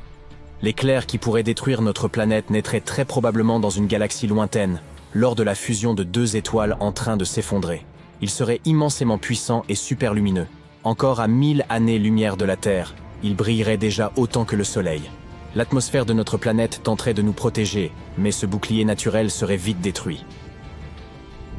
Ce rayonnement serait si puissant qu'il brûlerait littéralement l'atmosphère. Ces oxydes d'azote détruiraient la couche d'ozone. Sans cette couche, les rayons ultraviolets provenant du Soleil frapperaient la surface de la Terre de plein fouet. Ils anéantiraient tout le minuscule plancton de l'océan. Or, ce plancton produit de 50 à 70% de tout l'oxygène de la planète. Leur disparition entraînerait donc une grave pénurie d'oxygène, ce qui conduirait à la disparition de la vie sur la planète. Enfin, la chaleur et la lumière ultraviolette provenant du Soleil transformeraient la planète en un énorme boule de roche. Et si nous tombions sur un trou noir errant? Vous savez peut-être qu'un trou noir est une région de l'espace où la gravité est si forte que même la lumière ne peut s'en échapper. Par chance, le trou noir le plus proche de nous se trouve à 1500 années-lumière. Du coup, nous ne nous en inquiétions pas vraiment, jusqu'à ce que nous apprenions l'existence des trous noirs errants. Là, les choses commencent à être vraiment effrayantes. Si un tel trou noir entrait dans notre système solaire, la Terre serait condamnée. Nous n'aurions aucune chance face à ce monstre de l'espace. En 2020, 13 trous noirs errants ont été repérés non loin de notre planète. Mais pas très loin, en termes géospatiaux, signifie à environ 1 milliard d'années-lumière. Il nous reste donc un peu de temps. La possibilité d'une telle catastrophe est très, très faible. Un jour, une planète vagabonde pourrait pousser la Terre hors de la zone habitable et la placer sur une orbite extrême, plus éloignée du Soleil. Le climat de la planète commencerait alors à devenir de plus en plus froid. N'oubliez pas que plus notre planète est éloignée du Soleil, plus l'attraction gravitationnelle de l'étoile sur notre planète est faible. En fin de compte, notre belle Terre s'éloignerait trop de sa principale source de lumière et de chaleur. Elle se transformerait en un morceau de roche sans vie, recouvert d'une épaisse couche de glace. Ou bien le Soleil pourrait se dilater et se transformer en géante rouge. Si cela se produisait, toute la zone habitable du système solaire s'en trouverait modifiée. Le désastre commencerait au moment où notre étoile manquerait d'hydrogène. Cela déclencherait une réaction en chaîne qui conduirait finalement au réchauffement et à la densification du cœur du Soleil. En conséquence, notre bel astre deviendrait beaucoup plus grand qu'il ne l'est actuellement. Au cours de cette transformation, il avalerait Vénus, Mercure et la Terre. Le Salar d'Uyuni donne l'impression de se trouver au-dessus d'un grand miroir, mais il s'agit en fait d'une étendue de sel de plus de 10 000 mètres carrés. Il est situé en Bolivie, le pays le plus élevé d'Amérique du Sud. Ce miroir naturel est un vestige de lacs préhistoriques qui se sont évaporés il y a longtemps. Même s'il a l'air plat, la technologie GPS a prouvé qu'une partie du paysage présente de petites failles qui mesurent toutes moins de 2,5 cm. L'endroit est tellement embourbé qu'il contient environ 10 milliards de tonnes de sel. Si tu t'y rends au bon moment, certains des lacs voisins débordent d'une petite couche d'eau qui agit comme le miroir du ciel. De nombreux habitants y extraient du sel et du lithium. N'oublie pas de passer devant le premier hôtel de sel du monde lors de ta visite. Tu peux trouver une véritable montagne arc-en-ciel au Pérou. Les scientifiques ne peuvent toujours pas l'expliquer. Le pic coloré est difficile à atteindre, mais voir les couleurs bleues, rouges, vertes, jaunes et roses dans la nature est quelque chose d'impossible à oublier. Le gouffre des 3 ponts du Liban comporte 3 ponts naturels que n'importe qui peut traverser, prendre de superbes photos et même y pique-niquer. La cascade est le résultat de l'érosion du calcaire qui dure depuis des millions d'années, même si l'on dirait que quelqu'un a fait un trou en plein milieu. Elle est située dans le village de Tanourine, à seulement 2 heures de la capitale, Beyrouth. La mer Morte présente une forte concentration de sel et de minéraux par rapport aux autres mers, même s'il s'agit techniquement d'un lac. Il est presque impossible de s'y baigner, mais les gens s'y rendent pour les composés chimiques naturels qu'ils y trouvent. Flotter à la surface est un excellent moyen de se détendre. Cette ancienne étendue d'eau a reçu son nom parce qu'aucun organisme macroscopique ne peut y vivre, étant donné qu'elle est 9,6 fois plus salée que les océans. Seuls quelques bactéries et champignons, en appréciant le sel, peuvent y être trouvés. C'est aussi le point le plus bas de la Terre, à 420 mètres sous le niveau de la mer. En Arabie Saoudite, on trouve un rocher parfaitement tranché au milieu, avec 2 morceaux parallèles. Ce qui rend Al-Naslaha si unique, c'est qu'il n'a pas été fait artificiellement, mais est le résultat du travail de la nature au fil des années. Ce glacier peut donner l'impression que quelqu'un a jeté des tonnes de peinture rouge au milieu de l'Antarctique, mais c'est en réalité sa couleur naturelle. Les cascades de sang sont le résultat d'une eau extrêmement salée mélangée à de l'oxyde de fer, ce qui donne cette atmosphère étrange au milieu de nulle part. À Hanoï, la capitale du Vietnam, tu peux déguster ton café à quelques mètres d'un train en marche. Les habitants de ce quartier doivent s'assurer que personne ne se trouve sur les rails lorsque le train passe 2 fois par jour. Les jours de grande affluence, tu dois te coller à un mur derrière toi ou te rendre dans les nombreux cafés des environs. Les bulles gelées sont une chose courante dans le lac Abraham au Canada. Elles ressemblent à une substance gélatineuse, mais ce n'est que du méthane produit par les bactéries lorsqu'elles mangent les organismes qui sombrent au fond. Au cours de ce processus, des bulles de méthane sont libérées, mais comme les températures sont inférieures au point de congélation, ces bulles gèlent sur place. L'Australie abrite une chute d'eau horizontale unique en son genre, sur la côte de la région de Kimberley. Chaque fois que le flux monte ou descend, l'eau s'engouffre et s'accumule rapidement entre deux gorges étroites, comme un goulet. Dans cette zone, les marées ont une variation de 9 mètres. Les chutes s'inversent à chaque changement de marée. Il y a aussi le plus gros rocher du monde. Il est si gros qu'il ressemble à une grande colline. Il a une circonférence de 10 km et mesure 351 mètres de haut. Les bords sont érodés car le rocher est là depuis toujours. L'Antelope Canyon en Arizona, également connu sous le nom de l'endroit où l'eau coule à travers la roche, possède 2 sections de canyon fendues. Au fil des années, l'eau qui coule à travers le grès a créé une formation pittoresque unique en son genre. Aux Philippines, tu peux nager dans des eaux parmi les plus cristallines et découvrir un monde sous-marin dans la province de Palawan. La municipalité de Coron possède des plages de sable blanc et de nombreux petits bateaux qui naviguent à travers les paysages spectaculaires. Tristan de Cunha est un petit archipel volcanique de l'Atlantique dont les seules villes voisines sont Buenos Aires en Argentine et Le Cap en Afrique du Sud. Il faut 7 jours de bateau pour se rendre dans ce lieu incomparable. Si tu veux t'échapper du reste du monde en séjournant chez les 280 habitants, tu auras l'impression d'être loin de tout. Une île encore plus isolée que Tristan de Cunha est l'île Pitcairn. Située à 2200 km au large de Tahiti, cet endroit est un mélange de Britanniques, de Polynésiens et d'autres insulaires du Pacifique qui vivent en autarcie grâce au sol volcanique utilisé pour les cultures. La population est d'environ 50 personnes. Cette petite île est considérée comme la 2e plus grande zone marine protégée. Si tu envisages de la visiter, prépare-toi pour un long voyage en mer sur un bateau de ravitaillement qui accueille 12 passagers. Ce tunnel ferroviaire abandonné et magique en Ukraine est l'un des endroits les plus romantiques que tu puisses visiter. En marchant à travers les feuilles et les plantes vertes luxuriantes, tu auras l'impression d'être dans un véritable conte de fées. Le parc national des lacs de Plitvice en Croatie est une attraction touristique majeure et un site du patrimoine mondial avec de nombreux animaux et plantes uniques. Il ressemble à un décor de film magique avec des cascades infinies coulant de toutes parts et des lacs transparents tout autour. Le lac Baïkal en Sibérie est le plus vieux lac du monde et contient 20% de l'eau douce non gelée sur Terre. C'est également le lac le plus profond du monde, avec une profondeur maximale de 1646 mètres. En raison de son âge et de son isolement, c'est l'un des endroits les plus diversifiés pour les organismes. Plus de 1300 espèces d'animaux et 570 plantes y vivent. Une grotte de cristal souterraine existe au Mexique et elle ressemble à un monde interstellaire. Elle se trouve à environ 300 mètres sous la surface, chaque pointe mesurant jusqu'à 10 mètres de long et pesant jusqu'à 55 tonnes. Ce sont quelques-uns des plus grands cristaux du monde. Le sable rouge est ce qui rend cette plage unique et pourquoi les touristes affluent à Tianjin en Chine.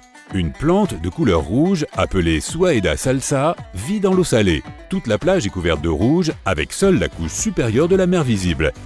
En Chine, on trouve également les monts Tianzi, qui ont inspiré un célèbre film hollywoodien.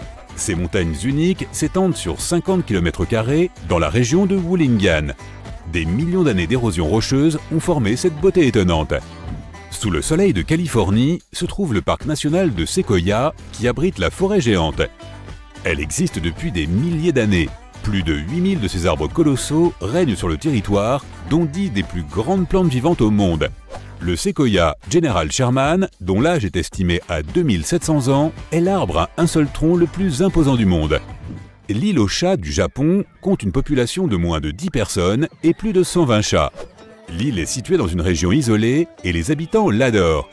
Si tu décides de visiter cet endroit, assure-toi d'amener quelqu'un qui aime les chats. Le Yémen abrite les plus anciens gratte-ciels du monde et la plus ancienne métropole. L'ancienne ville de Shibam est considérée comme le Manhattan du désert, en raison de tous les bâtiments en terre qui émergent du sol aride. Elle servait d'étape aux caravanes pendant l'Antiquité. Ces bâtiments en briques de terre font 7 étages et ont été construits à partir de terre fertile, de foin et d'eau, transformés en briques et laissés à cuire au soleil pendant des jours. Les rez-de-chaussée étaient utilisés pour garder le bétail et les céréales, tandis que les étages supérieurs étaient des lieux pour se retrouver et profiter de la jolie vue. La composition chimique des anciennes sources chaudes de Pamukkale en Turquie donne à l'eau qui se déverse sur les bords un aspect magique. Elles ne sont pas seulement bonnes pour purifier ton corps, mais aussi ton esprit. La forme et la formation de ces roches ne sont pas le résultat du travail de quelques humains. Elles ont été créées par d'intenses éruptions volcaniques. Les scientifiques ne savent toujours pas pourquoi la chaussée des géants en Irlande a une forme si étrange. Socotra est une île semblable à un extraterrestre située au large des côtes du Yémen, dans l'océan Indien, où l'on trouve l'un des arbres les plus uniques jamais vus. Il s'agit du dragonnier, que l'on ne trouve que sur cette île étonnante. En 2008, elle a été classée au patrimoine mondial de l'UNESCO. La cascade noire en Islande doit son nom aux colonnes de lave sombres qui l'entourent. La base de la cascade est constituée de roches escarpées. L'ensemble de la structure a inspiré l'architecture islandaise que l'on retrouve dans certains de ses célèbres bâtiments. 50 navires et 20 avions disparus, de nombreuses personnes volatilisées et des forces mystérieuses qui pourraient avoir... Oh non, attends, ce n'est pas le bon scénario. Ce triangle des Bermudes est situé en Transylvanie. Désolé, je me suis trompé. Donc, il était une fois, au cœur de la Transylvanie, un endroit mystérieux que les gens appelaient le triangle des Bermudes de Transylvanie. Regarde ces arbres tordus et ces sous-bois enchevêtrés. On dirait qu'une créature maléfique peut surgir de derrière un arbre à tout moment. Il pourrait même y avoir des fantômes et des créatures mystérieuses venues de l'espace, comme le racontent certaines légendes. Cette forêt est devenue très populaire dans les années 1960. Un jour qu'un homme se détendait par une chaude journée d'août avec sa petite copine et quelques amis. Soudain, sa fiancée a montré du doigt quelque chose d'inhabituel dans le ciel. Un homme s'est approché de l'endroit où elle était et, à sa grande surprise, l'a vu lui aussi. Il s'agissait d'un étrange disque argenté qui brillait là-haut. Il a rapidement sorti son appareil photo et a pris 4 photos avant que l'étrange objet ne disparaisse. La chose n'est restée que 2 minutes, mais l'homme a fait développer sa pellicule et ses photos ont été publiées dans les journaux locaux. De nombreuses personnes se sont montrées sceptiques. Ils ont estimé qu'il s'agissait sans doute d'un ballon météorologique qui ressemblait à un vaisseau spatial parce qu'il avait été photographié sous un éclairage étrange. Or, ce jour-là, aucun ballon météorologique, dirigeable ou autre objet ne se trouvait dans le ciel de la forêt. Ça fait peur, hein? Ce n'est pas la seule légende de cette région. On raconte que ceux qui s'aventuraient trop loin dans les profondeurs obscures de cet endroit sinistre ne revenaient pas souvent, ce qui lui a valu son surnom. Un berger est entré dans la forêt avec ses 200 moutons. On ne les a jamais retrouvés. Les gens racontent aussi l'histoire d'une petite fille de 5 ans qui a disparu un jour. Elle est réapparue 5 ans plus tard, portant les mêmes vêtements que le jour de sa disparition et n'ayant pas pris une ride. Il y a des gens qui sont entrés dans la forêt et qui ont réussi à en ressortir, mais avec de graves brûlures, une forte fièvre et d'autres problèmes de santé qu'ils n'avaient pas auparavant. Certains sont persuadés que cela est arrivé parce que le sous-sol contient beaucoup d'uranium naturel avec un niveau élevé de radioactivité. Selon d'autres, il est fréquent de venir dans cette forêt et d'avoir l'impression que quelqu'un t'observe ou que tes appareils électroniques s'éteignent. Et maintenant, voici quelque chose qui n'est pas une légende. La forêt a une histoire incroyable. Certaines sources affirment qu'elle a abrité la plus ancienne colonie de Roumanie, datant de 6500 ans avant notre ère. Les arbres eux-mêmes sont assez mystérieux. Ils poussent en forme de spirale étrange ou avec de drôles de motifs en zigzag. Bien que des scientifiques soient venus sur place pour explorer ce phénomène, ils n'ont pas pu trouver la réponse à la question de savoir pourquoi ils sont ainsi. On a l'impression que les arbres tordent leurs branches pour pouvoir s'étirer et t'attraper quand tu ne regardes pas.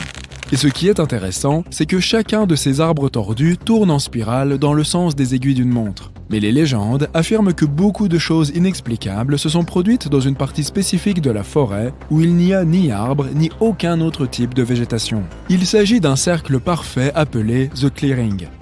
Le nom parfait pour un film d'horreur inspiré de toutes ces histoires. Le sol de cette zone sans végétation a été testé et personne n'a trouvé de choses bizarres ou d'anomalies qui pourraient empêcher les plantes d'y pousser. Certains habitants pensent que la forêt possède une énergie positive et qu'il est donc bon d'y faire des vœux. Mais encore plus de gens laissent libre cours à leur imagination et racontent des histoires sur les activités paranormales qui s'y déroulent, comme des sphères mystérieuses qui surgissent au milieu de la forêt ou des lumières extraterrestres. Quoi qu'il en soit, Dracula, toi et ton château, vous pouvez dégager, car vous n'êtes pas la seule histoire effrayante de Transylvanie. Voici un autre lieu à cause duquel tu ne pourras pas dormir tranquille ce soir. La Isla de las Muñecas, ou l'île des poupées. Au milieu des eaux troubles et sinistres des canaux près de Mexico, se trouve une petite île. Elle peut sembler charmante à première vue, jusqu'à ce que tu te rendes compte qu'elle abrite des centaines de poupées suspendues aux arbres et dispersées dans la dense végétation. Ces poupées sont vieilles et pourries. Elles ont perdu leur couleur au fil du temps et leurs visages, autrefois souriants, sont maintenant tordus et expriment le désespoir et l'horreur. Une triste histoire se cache derrière cet endroit sinistre. On raconte que l'île abritait un homme solitaire qui a quitté sa famille il y a plus de 50 ans pour vivre seul sur l'île. Il a commencé à collectionner de manière obsessionnelle des poupées perdues dans le canal. L'histoire raconte qu'il a même échangé les produits qu'il cultivait avec les habitants de l'île pour se procurer plus de poupées. L'homme ne nettoyait pas ses poupées et ne cherchait pas à les réparer. Il se contentait de décorer son île avec elles, quel que soit l'état dans lequel il les avait trouvées. Même celles qui étaient en bon état finissaient par s'abîmer à cause du vent et de la pluie. Il n'y en avait pas uniquement à l'extérieur. Sa cabane était aussi remplie de ses jouets sinistres. Beaucoup de gens étaient terrifiés par cet endroit et prétendaient qu'il était maudit. Mais d'autres pensaient que les poupées protégeaient l'île. Dans la banlieue nord de Londres se trouve le mystérieux cimetière de Highgate. Il ne s'agit certainement pas d'un lieu de dernier repos typique. Ce cimetière compte de nombreuses tombes étranges, dont celle de Karl Marx et de Douglas Adams. Mais ce n'est pas ce qui attire les visiteurs. Les gens y viennent en raison des légendes qui prétendent que ce lieu est hanté par toutes sortes de créatures effrayantes, y compris des vampires. C'est clair qu'on ne s'ennuie jamais avec ces histoires de personnages obscurs qui planent au-dessus des tombes, avec des yeux rouges et des crocs pointus. Mais cet endroit n'a pas toujours été aussi effrayant. Créé au milieu du 19e siècle, il avait été abandonné et envahi par les plantes, avec des monuments en ruine et une végétation qui semblait engloutir les tombes. Mais ces légendes sont devenues populaires en même temps que le lieu lui-même dans les années 1970, après que le cimetière est apparu dans plusieurs films d'horreur. Il y a même des visiteurs qui se disent chasseurs de vampires. Il existe un village paisible et charmant appelé Pluckley, situé à quelques kilomètres de Londres. C'est du moins ce qu'il paraîtrait à première vue. Mais on murmure que Pluckley pourrait être le village le plus hanté d'Angleterre. En parcourant ces rues sinueuses, tu découvriras de nombreux endroits que les légendes disent hantés. Nombre d'entre eux sont liés à la famille Dering, qui a porté le titre de seigneur du manoir pendant plus de 4 siècles. Les fenêtres arrondies de nombreux bâtiments donnent l'impression d'être d'un autre temps. La légende raconte qu'il y a des centaines d'années, Lord Dering s'est échappé quand ses ennemis l'ont capturé. Il a sauté par l'une de ses fenêtres, la tête la première. En commémoration de cet acte plutôt audacieux, toutes les fenêtres du manoir et du village ont été fabriquées dans le même style. Même si le manoir a brûlé en 1951, l'héritage de l'évasion de Lord Dering se perpétue dans le charmant village de Pluckley. Certains disent que Pluckley est entouré par un bois hurlant. Il y a de nombreuses légendes sur les événements paranormaux qui s'y sont produits. Il y a de jolis sentiers de randonnée dans ce bois, mais pour être honnête, je ne serais assez courageux pour les emprunter que pendant la journée. Et la forêt tordue ? Elle se trouve en Pologne et se compose de 400 pins dont les troncs prennent un virage serré à 90 degrés et deviennent ensuite bizarrement courbés, comme la lettre J. Quelqu'un les a plantés au début des années 1930, mais on ne sait toujours pas très bien comment tous ces arbres ont tous épousé la même courbe. Un scientifique a déclaré que cela ressemblait à une réaction classique à la gravité. Les plantes ont un mécanisme spécial qui leur permet de se réorienter lorsque la tige est horizontale par rapport à la gravité. Il est donc possible que ces arbres aient été cultivés de cette façon pour fabriquer des bateaux ou des meubles. Bien sûr, l'imagination humaine va bien au-delà de la science. Beaucoup ont ainsi essayé d'expliquer l'existence de ces arbres en racontant des histoires d'esprits qui possédaient ces arbres ou de mystérieuses créatures venues de l'espace qui les ont rendus ainsi. Oh là là, attends-moi pour la suite, je vais chercher mon popcorn. Il y a une superbe île dans l'océan Atlantique, à 40 km des côtes brésiliennes. Elle est facile d'accès, bordée par une longue plage, des rochers escarpés à escalader et une végétation tropicale très vivante. Pourtant, il n'y a pas un seul hôtel ici.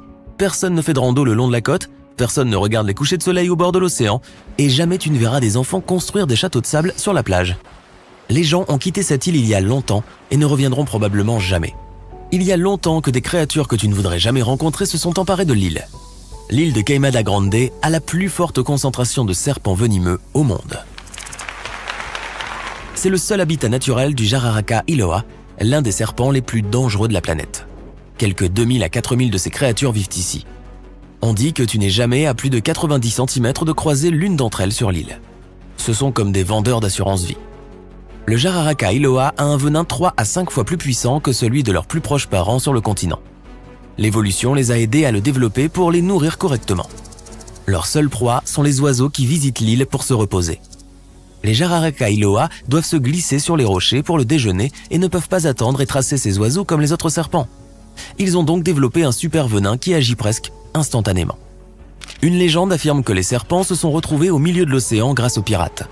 Ils cherchaient un bon endroit pour cacher leur or. L'île leur convenait parfaitement. Ils avaient aussi besoin de quelque chose pour protéger leur trésor de tout envahisseur. Ils ont donc apporté quelques serpents et ceux-ci se sont rapidement multipliés. Une explication plus réaliste ne concerne pas les humains, mais l'élévation du niveau des mers. L'île aux serpents faisait autrefois partie du continent brésilien, mais la mer l'a isolée du reste du pays il y a environ 11 000 ans. Les serpents qui se sont retrouvés sur cette île ont pu se répandre et prospérer parce qu'ils n'avaient pas de prédateurs pour les déranger. Et quand les gens ont essayé disons juste que ça s'est pas bien terminé. Une autre légende de l'île parle d'un pêcheur qui est venu ici pour cueillir des bananes. Il ne s'attendait pas à avoir la compagnie de serpents venimeux et ils étaient ravis de voir un nouveau plat au menu. Le pêcheur a couru vers l'eau aussi vite qu'il a pu, mais il a été mordu avant de pouvoir sauter dans son bateau. Quelques jours plus tard, son bateau a été retrouvé. Il n'a pas survécu au voyage. L'île aux serpents est inhabitée depuis longtemps, mais elle a eu une population humaine pendant quelques années, de 1909 à 1920. C'était le gardien du phare, sa femme et ses 3 enfants. Leur tâche consistait à ne pas laisser entrer les gens sur l'île. Selon une autre légende, un serpent de nuit serait entré dans leur maison par les fenêtres. Les parents ont attrapé leurs enfants et ont essayé de s'enfuir vers le bateau. Malheureusement, les serpents ont été plus rapides. Aucun membre de la famille n'a survécu. Le phare a ensuite été automatisé. Désormais, la marine le visite régulièrement pour vérifier s'il est en ordre et éloigner les visiteurs de l'île. C'est à la fois pour la sécurité des personnes et pour le bien des serpents qui sont une espèce en danger critique d'extinction. Certaines de ces personnes sont des touristes à la recherche d'aventure. D'autres sont des contrebandiers qui capturent et vendent des Jararaca Iloa pour 10 000 à 30 000 $. Les collectionneurs d'animaux et les scientifiques sont prêts à payer ce prix. La rumeur rapporte que le venin aide à guérir les maladies cardiaques. Dans le passé, quelqu'un a essayé de mettre le feu à l'île pour se débarrasser des serpents et libérer les terres pour l'agriculture. Mais les serpents ont une mission importante. Il est crucial de les étudier pour mieux comprendre toute la famille des serpents Lanceheads et aider à soigner les personnes qui se font mordre par eux sur le continent. De tels incidents se produisent souvent au Brésil. Si tu veux vraiment visiter l'île, tu dois être l'un de ces biologistes ou chercheurs qui l'utilisent comme un véritable laboratoire pour étudier les Jararaca Iloa. Tu dois remplir de nombreux formulaires et obtenir une autorisation officielle pour te rendre sur l'île. Il y aura aussi toujours un médecin dans le groupe pour aider les autres si quelque chose tourne mal et des officiers de la marine pour assurer la sécurité. Ailleurs, il y a des endroits où les gens survivent aux côtés des serpents. L'île de Musambwa, sur le lac Victoria en Ouganda, abrite 2000 serpents et moins d'une centaine de personnes. C'est un ratio de plus de 20 serpents par personne. Roc-python, cobra, vipères. On en trouve même dans les maisons des gens. Parfois, ils partagent leur lit avec les locaux. Ces derniers croient que l'île abrite de nombreux esprits bienveillants qui se sont transformés en serpents. Les gens ne sont que des invités ici et ils ne doivent jamais faire de mal à ces serpents. Même si tu trouves un cobra sous ton oreiller, tu n'es pas censé crier à l'aide. Tu vas fuir la bonne chance. Et si tu blesses un serpent, prépare-toi à faire tes valises et à quitter l'île pour de bon. Il y a également des varans sur l'île. Les serpents vivent en paix avec eux et avec les habitants de l'île. Ils se nourrissent principalement d'œufs d'oiseaux et ne t'attaqueront pas en premier. Le vrai danger de l'île Sentinelle Nord n'est pas les serpents, mais les gens. L'île, de la taille de Manhattan et entourée de coraux, abrite l'une des tribus les plus isolées de la planète, les Sentinelles. Il s'agit d'une société de chasseurs-cueilleurs qui n'accueille absolument aucun étranger. La seule visite sûre à l'extérieur a eu lieu en 1967. D'après ce qu'ils ont vu à l'époque, les anthropologues estiment qu'il pourrait y avoir entre 15 et quelques centaines de personnes vivant sur l'île. Personne d'autre au monde ne parle ou ne comprend leur langue. Un autre endroit dangereux est l'île de Miyakejima, au Japon, au sud de Tokyo. Elle est réputée pour son volcan actif. Rien qu'au siècle dernier, il y a eu 6 éruptions. Du gaz toxique s'échappe du sol depuis le dernier incident en 2000. Pendant des années, tous les résidents et les touristes devaient toujours porter avec eux des masques à gaz lorsqu'ils se trouvaient sur l'île. Lorsqu'une sirène retentissait, c'était un signe qu'il fallait le mettre immédiatement. Cela signifiait que les niveaux de soufre dans l'air avaient dangereusement augmenté. Heureusement, cela fait des années que les masques à gaz ne sont plus nécessaires. L'activité volcanique a également fait du lac Kivu, en Afrique, un endroit dangereux. Il se trouve exactement là où les plaques tectoniques s'éloignent lentement les unes des autres. Cela rend la croûte terrestre plus fine et les volcans plus actifs. C'est pourquoi il y a des sources chaudes sous le Kivu qui envoient de l'eau chaude, du dioxyde de carbone et du méthane dans le lac. Les micro-organismes qui vivent dans le lac génèrent plus de méthane. Tous ces gaz restent dans l'eau parce que le lac est vraiment profond. Ce mélange est plus dense que l'eau normale du lac. Ainsi, le lac a des couches inhabituelles. Le Kivu est dangereux parce que tous les gaz qui y sont piégés pourraient un jour trouver une issue. Ce serait alors une catastrophe. Saba est une petite île des Caraïbes qui a connu plus de tempêtes au cours des 150 dernières années que tout autre endroit au monde. Il y a eu plus de 60 grands ouragans, 15 tempêtes de catégorie 3 et 7 de catégorie 5. Les plus destructeurs qu'un ouragan puisse avoir. Si tu veux tenter ta chance, visite-la en hiver. La probabilité d'être témoin d'une tempête sera moindre, mais l'atterrissage risquera de te retourner l'estomac. Il se trouve également que Saba possède l'une des pistes les plus courtes et les plus dangereuses de la planète, coincée entre deux crêtes rocheuses. L'île de Bouvet est la plus isolée et la plus solitaire du monde. La terre la plus proche se trouve à 1600 km au nord et la côte de l'Antarctique à 1800 km au sud. Moins de 100 personnes s'y sont déjà rendues, principalement des scientifiques qui travaillent dans une station de recherche. Si tu décidais d'y aller, le voyage prendrait des jours. Si quelque chose se passait mal, il n'y aurait personne pour te sauver à temps. De plus, 93% de l'île est couverte d'un glacier et il n'y a qu'un seul endroit approprié pour amarrer un bateau. Ça a l'air sympa, on y va quand ? Jamais. Le mont Washington aux États-Unis reçoit beaucoup plus de visiteurs, mais tout le monde n'en revient pas. Il est connu comme la petite montagne la plus dangereuse de la planète. Les vents y sont les plus rapides à la surface de la Terre, atteignant 322 km/h. Allons faire voler un cerf-volant, hein ? Les températures glaciales et les fortes chutes de neige n'aident pas non plus à l'ascension. Les randonneurs sont souvent détournés des sentiers et des routes. Même si tu arrives au sommet, tu te retrouveras sans doute au milieu d'une foule impressionnante, comme au sommet de l'Everest. L'arbre le plus gros du monde est si gigantesque qu'il s'est vu attribuer le nom de General Sherman. Il se dresse fièrement dans le parc national des Séquoias de Californie, ses branches s'étendant à 84 mètres dans le ciel. C'est presque aussi haut que la Statue de la Liberté. Quant à son poids, si nous pouvions le poser sur une balance, nous aurions besoin de 400 éléphants pour équilibrer le tout. Sa base s'étend sur 11 mètres de diamètre, ce qui serait assez pour y garer 2 berlines bout à bout. La Californie est le dernier endroit sur Terre où ces arbres colossaux poussent naturellement.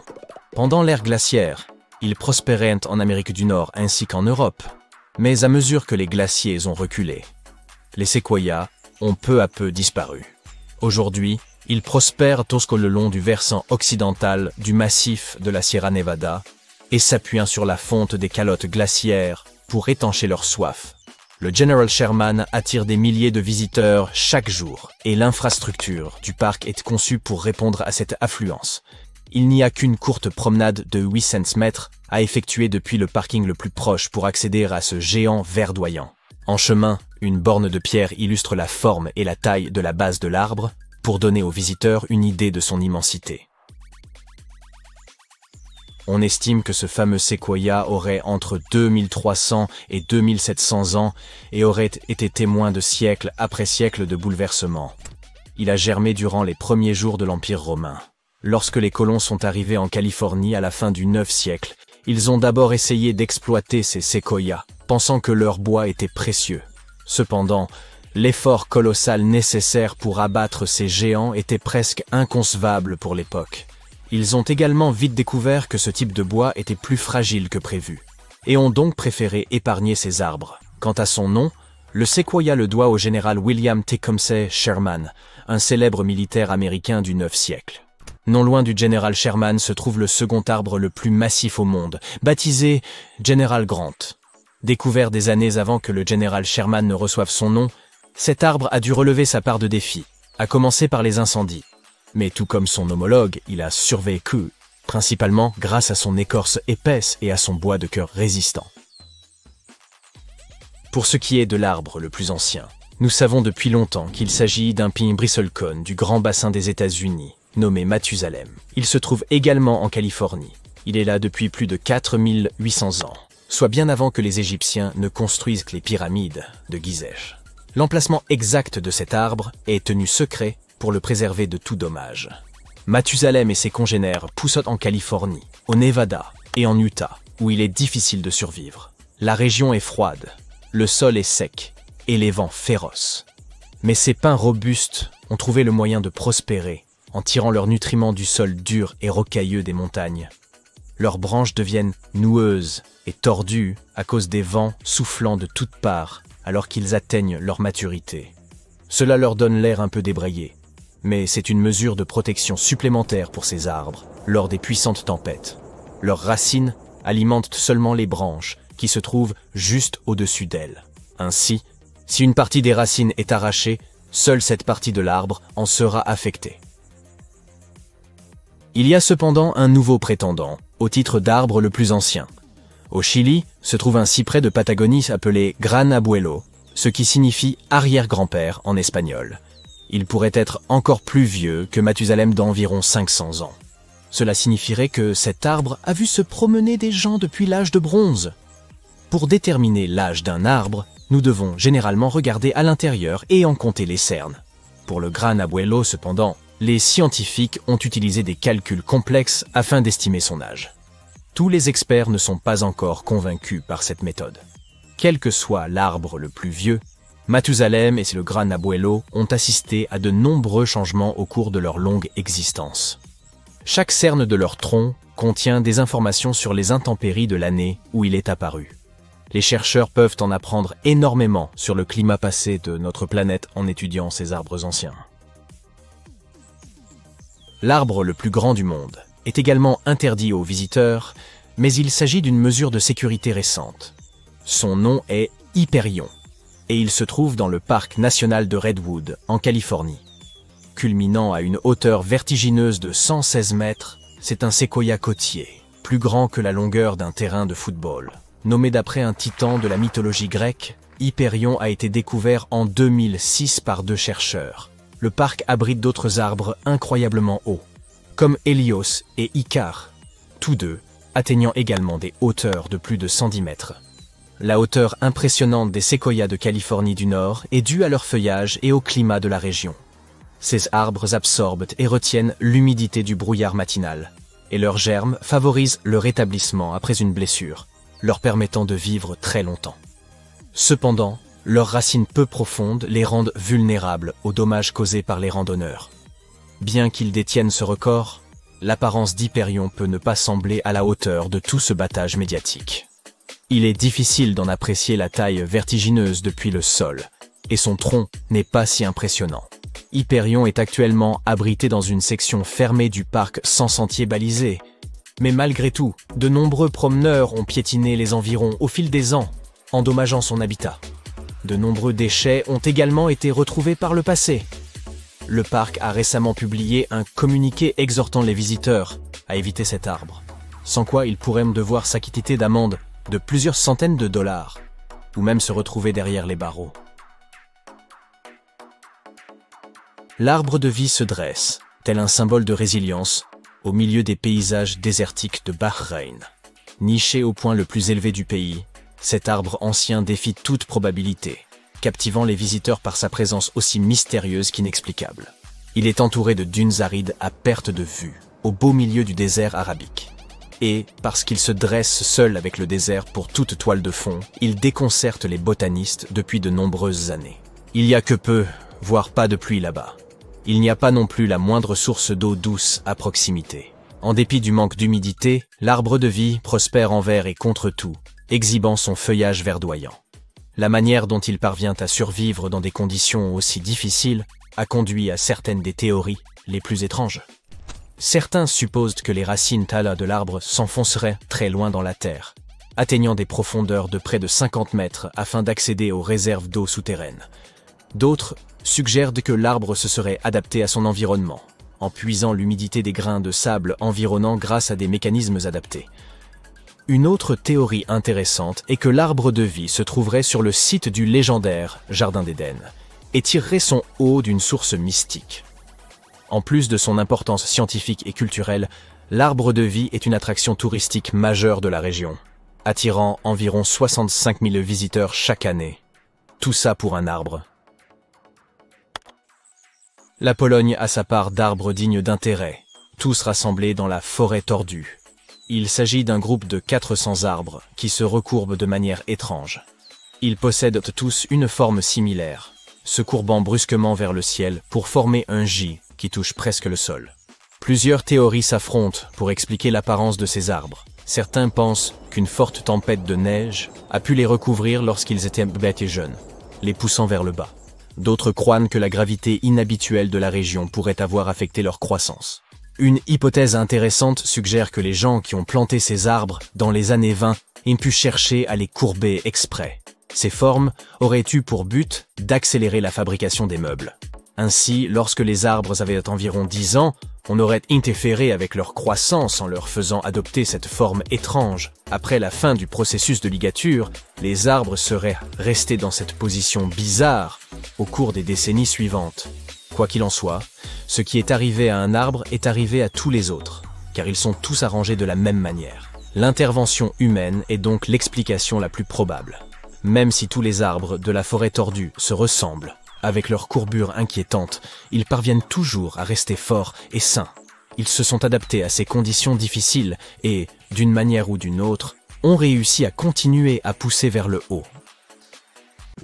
Les pieuvres ont 3 cœurs. 2 d'entre eux pompent le sang vers les branchies, tandis que le 3e, plus gros, fait circuler le sang dans le reste de leur corps. Elles ont aussi 9 cerveaux, un grand cerveau central, mais aussi un mini-cerveau pour chacun de leurs 8 tentacules, qui peuvent donc agir indépendamment. Comme chaque tentacule a son propre cerveau, le cerveau central envoie seulement un signal de niveau supérieur aux tentacules. Quelque chose comme « déplace-toi vers cette crevasse, un crabe pourrait s'y cacher ». Dans le cas des humains, le cerveau guiderait et prendrait le contrôle de chaque mouvement de nos jambes et de nos bras. Mais dans le cas de la pieuvre, les tentacules agissent de façon presque indépendante en se dirigeant vers la crevasse. Elle goûte et sent aussi avec les ventouses qu'elle a sur son corps. Comme ces tentacules sont indépendants, une pieuvre ne sait pas vraiment où chacun d'eux se trouve à moins de les voir. A l'inverse, l'être humain possède un sens appelé proprioception, grâce auquel nous savons où se trouvent nos membres même si nous ne les voyons pas. 1816 est connu comme l'année sans été. En avril 1815, une explosion massive a eu lieu sur le mont Tambora en Indonésie.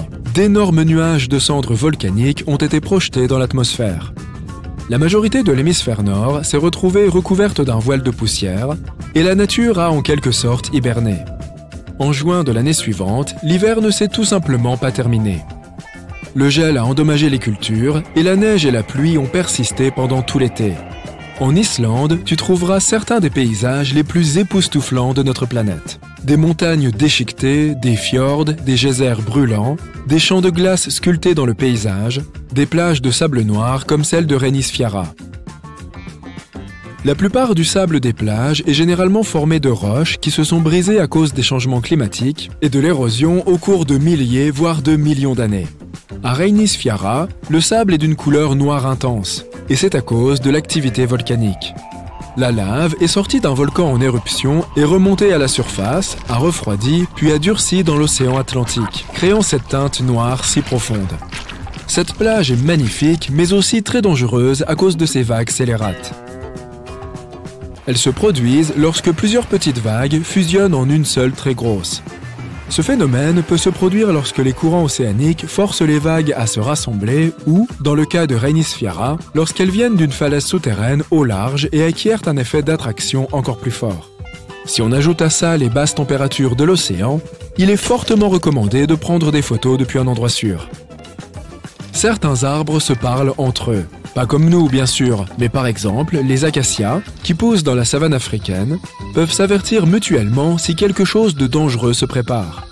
Lorsque certains animaux comme les antilopes mangent leurs feuilles, les arbres se mettent immédiatement à produire plus de tanin, qui est toxique pour les animaux. Ils émettent aussi un type de gaz spécial qui voyage dans l'air et avertit les autres arbres qu'ils doivent se protéger. Par une belle nuit d'été, tu es en train d'observer les étoiles et un éclair de lumière vive traverse le ciel nocturne. Une étoile filante, fais un vœu! En réalité, ce que tu as vu n'est pas vraiment une étoile, même si on l'appelle ainsi. Ce sont des météores, qui sont de petits morceaux de poussière et de roches se déplaçant dans l'espace. Lorsqu'ils traversent notre atmosphère, ils provoquent ce qu'on appelle de la friction, ce qui les fait briller. De plus, la friction provoque de la chaleur. La poussière et les roches deviennent extrêmement chaudes lorsqu'elles traversent l'atmosphère.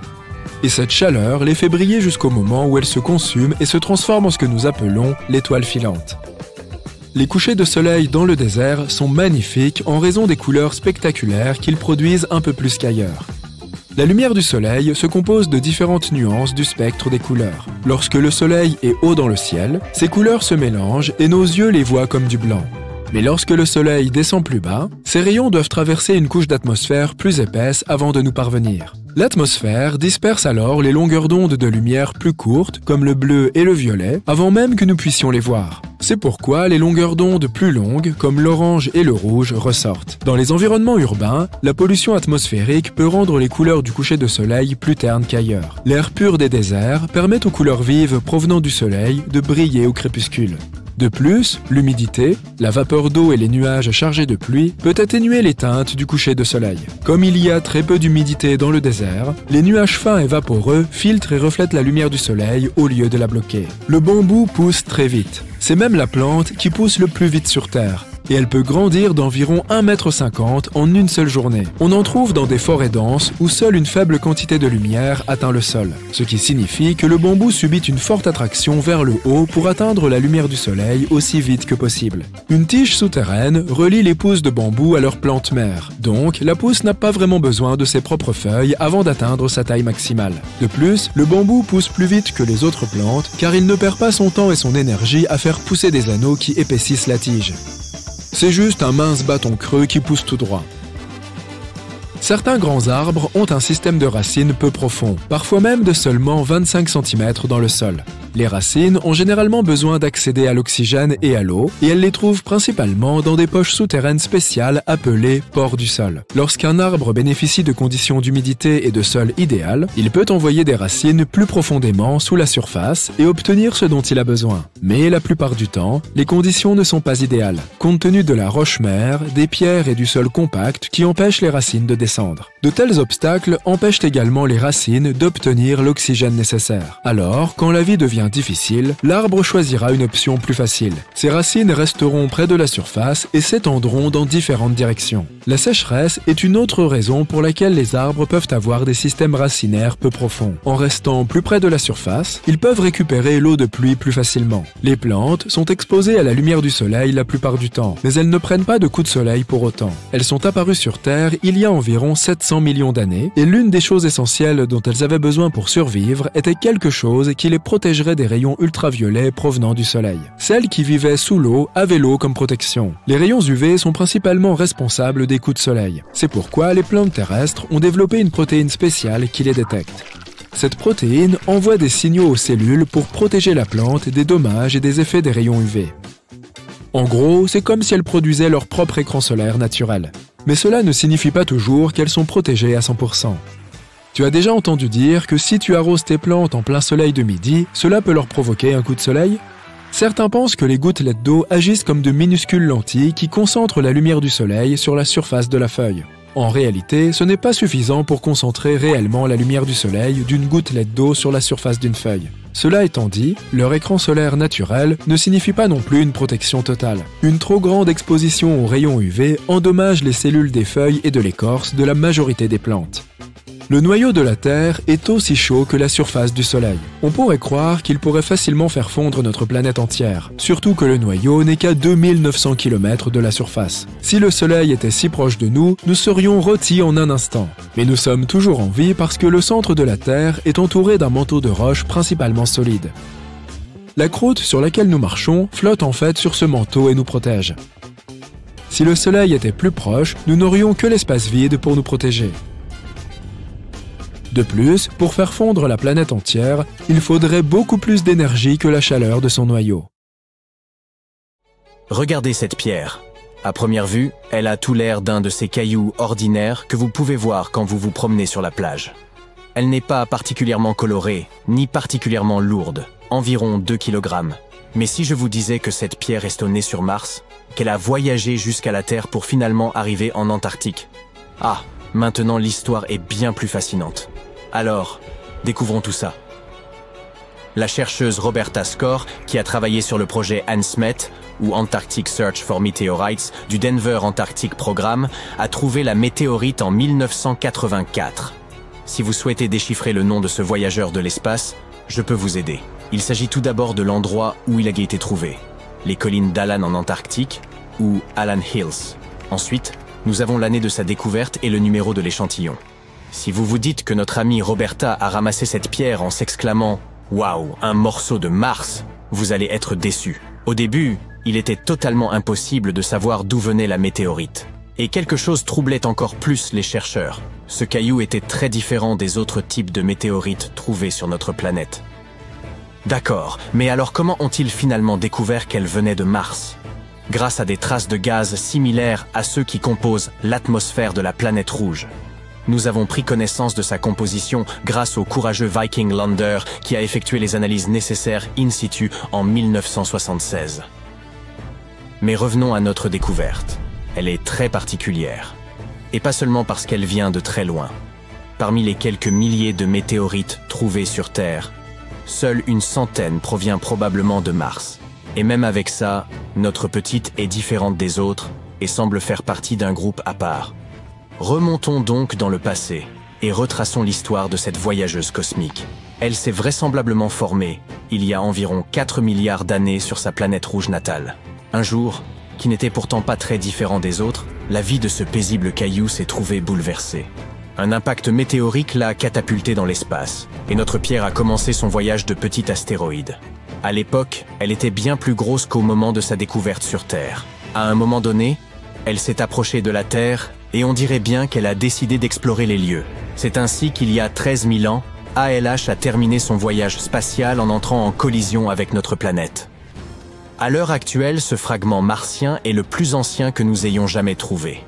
Mais au début, il n'était pas très populaire. Ce n'est qu'en 1996 que sa notoriété s'est soudainement accrue, à la suite d'une découverte révolutionnaire. Des chercheurs de la NASA se sont en effet interrogés. Ce fragment est manifestement très ancien. Mais pourrait-il avoir enregistré des traces de vie qui auraient pu prospérer sur Mars à l'époque où ALH était encore attaché à la planète rouge? Et devinez quoi? C'était une très bonne question. Ils ont détecté des traces de très fines particules de magnétite. Leur structure et leur composition chimique sont tout à fait similaires à celles des particules que l'on trouve sur notre planète. On appelle ça des magnétofossiles, et ce sont des bactéries magnétotactiques qui les produisent. Cela pourrait donc signifier qu'il y a eu, à un moment donné, des formes de vie sur Mars. En avril 2020, des scientifiques de l'agence spatiale japonaise ont fait une autre découverte. Ils ont détecté dans notre météorite de l'azote contenant des matières organiques d'origine martienne. Alors, qui sait quel nouveau secret étonnant un examen plus approfondi de la météorite pourrait nous révéler? Pour l'heure, il ne vous reste plus qu'à vous rendre en Antarctique et vous mettre à creuser. En effet, c'est un endroit idéal pour la chasse aux météorites. Nous avons trouvé près de 50 000 météorites en Antarctique et des centaines de milliers attendent encore d'être découvertes. Chacune de ces roches spatiales peut nous raconter une histoire sur l'évolution du système solaire.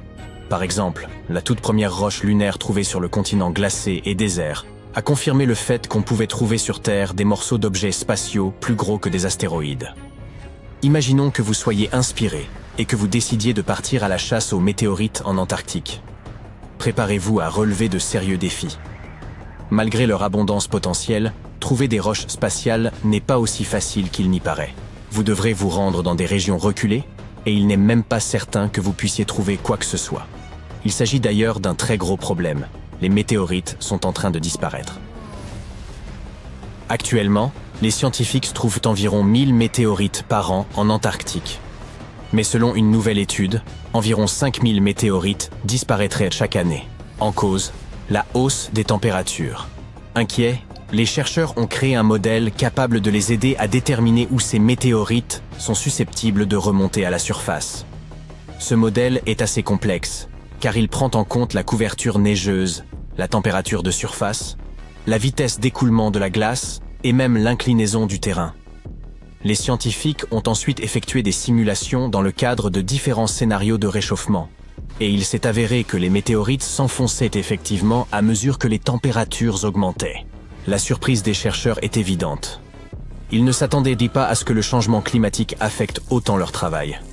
Même si ces régions sont en dessous du point de congélation, notre mode de vie participe à la destruction d'une archive cruciale du système solaire. Mais revenons à votre chasse aux météorites. Si vous voulez augmenter vos chances d'en trouver une, rendez-vous au pied des montagnes où la glace, qui s'écoule habituellement vers le bas, est forcée de remonter. Et n'oubliez pas d'emporter votre coupe-vent. Dans ces endroits, des vents puissants balaient la neige en exposant une glace bleu vif. Au lieu de fondre, cette glace ancienne peut directement se transformer en vapeur d'eau. Et c'est ainsi que l'on peut découvrir des météorites qui, autrement, resteraient cachés. Mais il faut se dépêcher. Les météorites à la surface disparaissent rapidement. Même lorsque les températures sont nettement inférieures au point de congélation, les roches peuvent encore absorber une partie de la chaleur du soleil et faire fondre la glace. C'est comme si elles créaient des tunnels souterrains ou sous-glaciaires, s'enfonçant et se dérobant à la vue de tous. Quelque temps plus tard, le régel ferme les entrées de ces tunnels, emprisonnant les météorites et rendant toute découverte impossible. Les scientifiques admettent qu'il est très difficile de trouver des méthodes efficaces pour repérer les météorites. Et si nous ne nous dépêchons pas de mettre au point de bonnes techniques, nous risquons de perdre entre 80 000 et 250 000 roches spatiales au total. Il n'est donc pas étonnant que les scientifiques se soient donnés pour mission de trouver davantage de météorites. Ils se concentrent sur les zones d'échouage. Il s'agit d'endroits où les météorites s'accumulent à la surface en raison des caractéristiques géologiques, de l'écoulement de la glace et des conditions climatiques. Comme vous le savez déjà, vous pouvez trouver des météorites sur la glace bleue sans couverture neigeuse. Les météorites sont donc faciles à repérer. Mais trouver ces points chauds relève souvent du pur hasard. Ou alors, il faut passer des journées entières à éplucher des cartes et des images satellites pour tenter de repérer les zones de glace bleue situées à proximité des stations de recherche. Permettez-moi de vous présenter Veronica Tolenar, glaciologue de formation, ainsi que son équipe. Ils sont passés à la vitesse supérieure en élaborant une carte intelligente de l'Antarctique. Pour ce faire, ils ont eu recours à l'apprentissage automatique et aux données satellitaires de la NASA, de l'Agence spatiale canadienne et d'autres organismes. Cette carte met en évidence les zones où des météorites pourraient se cacher, sur la base de découvertes antérieures et de toutes sortes de données relatives au climat et à la glace. Apparemment, les meilleurs endroits pour trouver des météorites se trouvent aux abords du continent et près des montagnes recouvertes de glace bleue. Malheureusement, il n'y a pas que la glace bleue qui compte. La température et la vitesse d'écoulement de la glace sont également très importantes.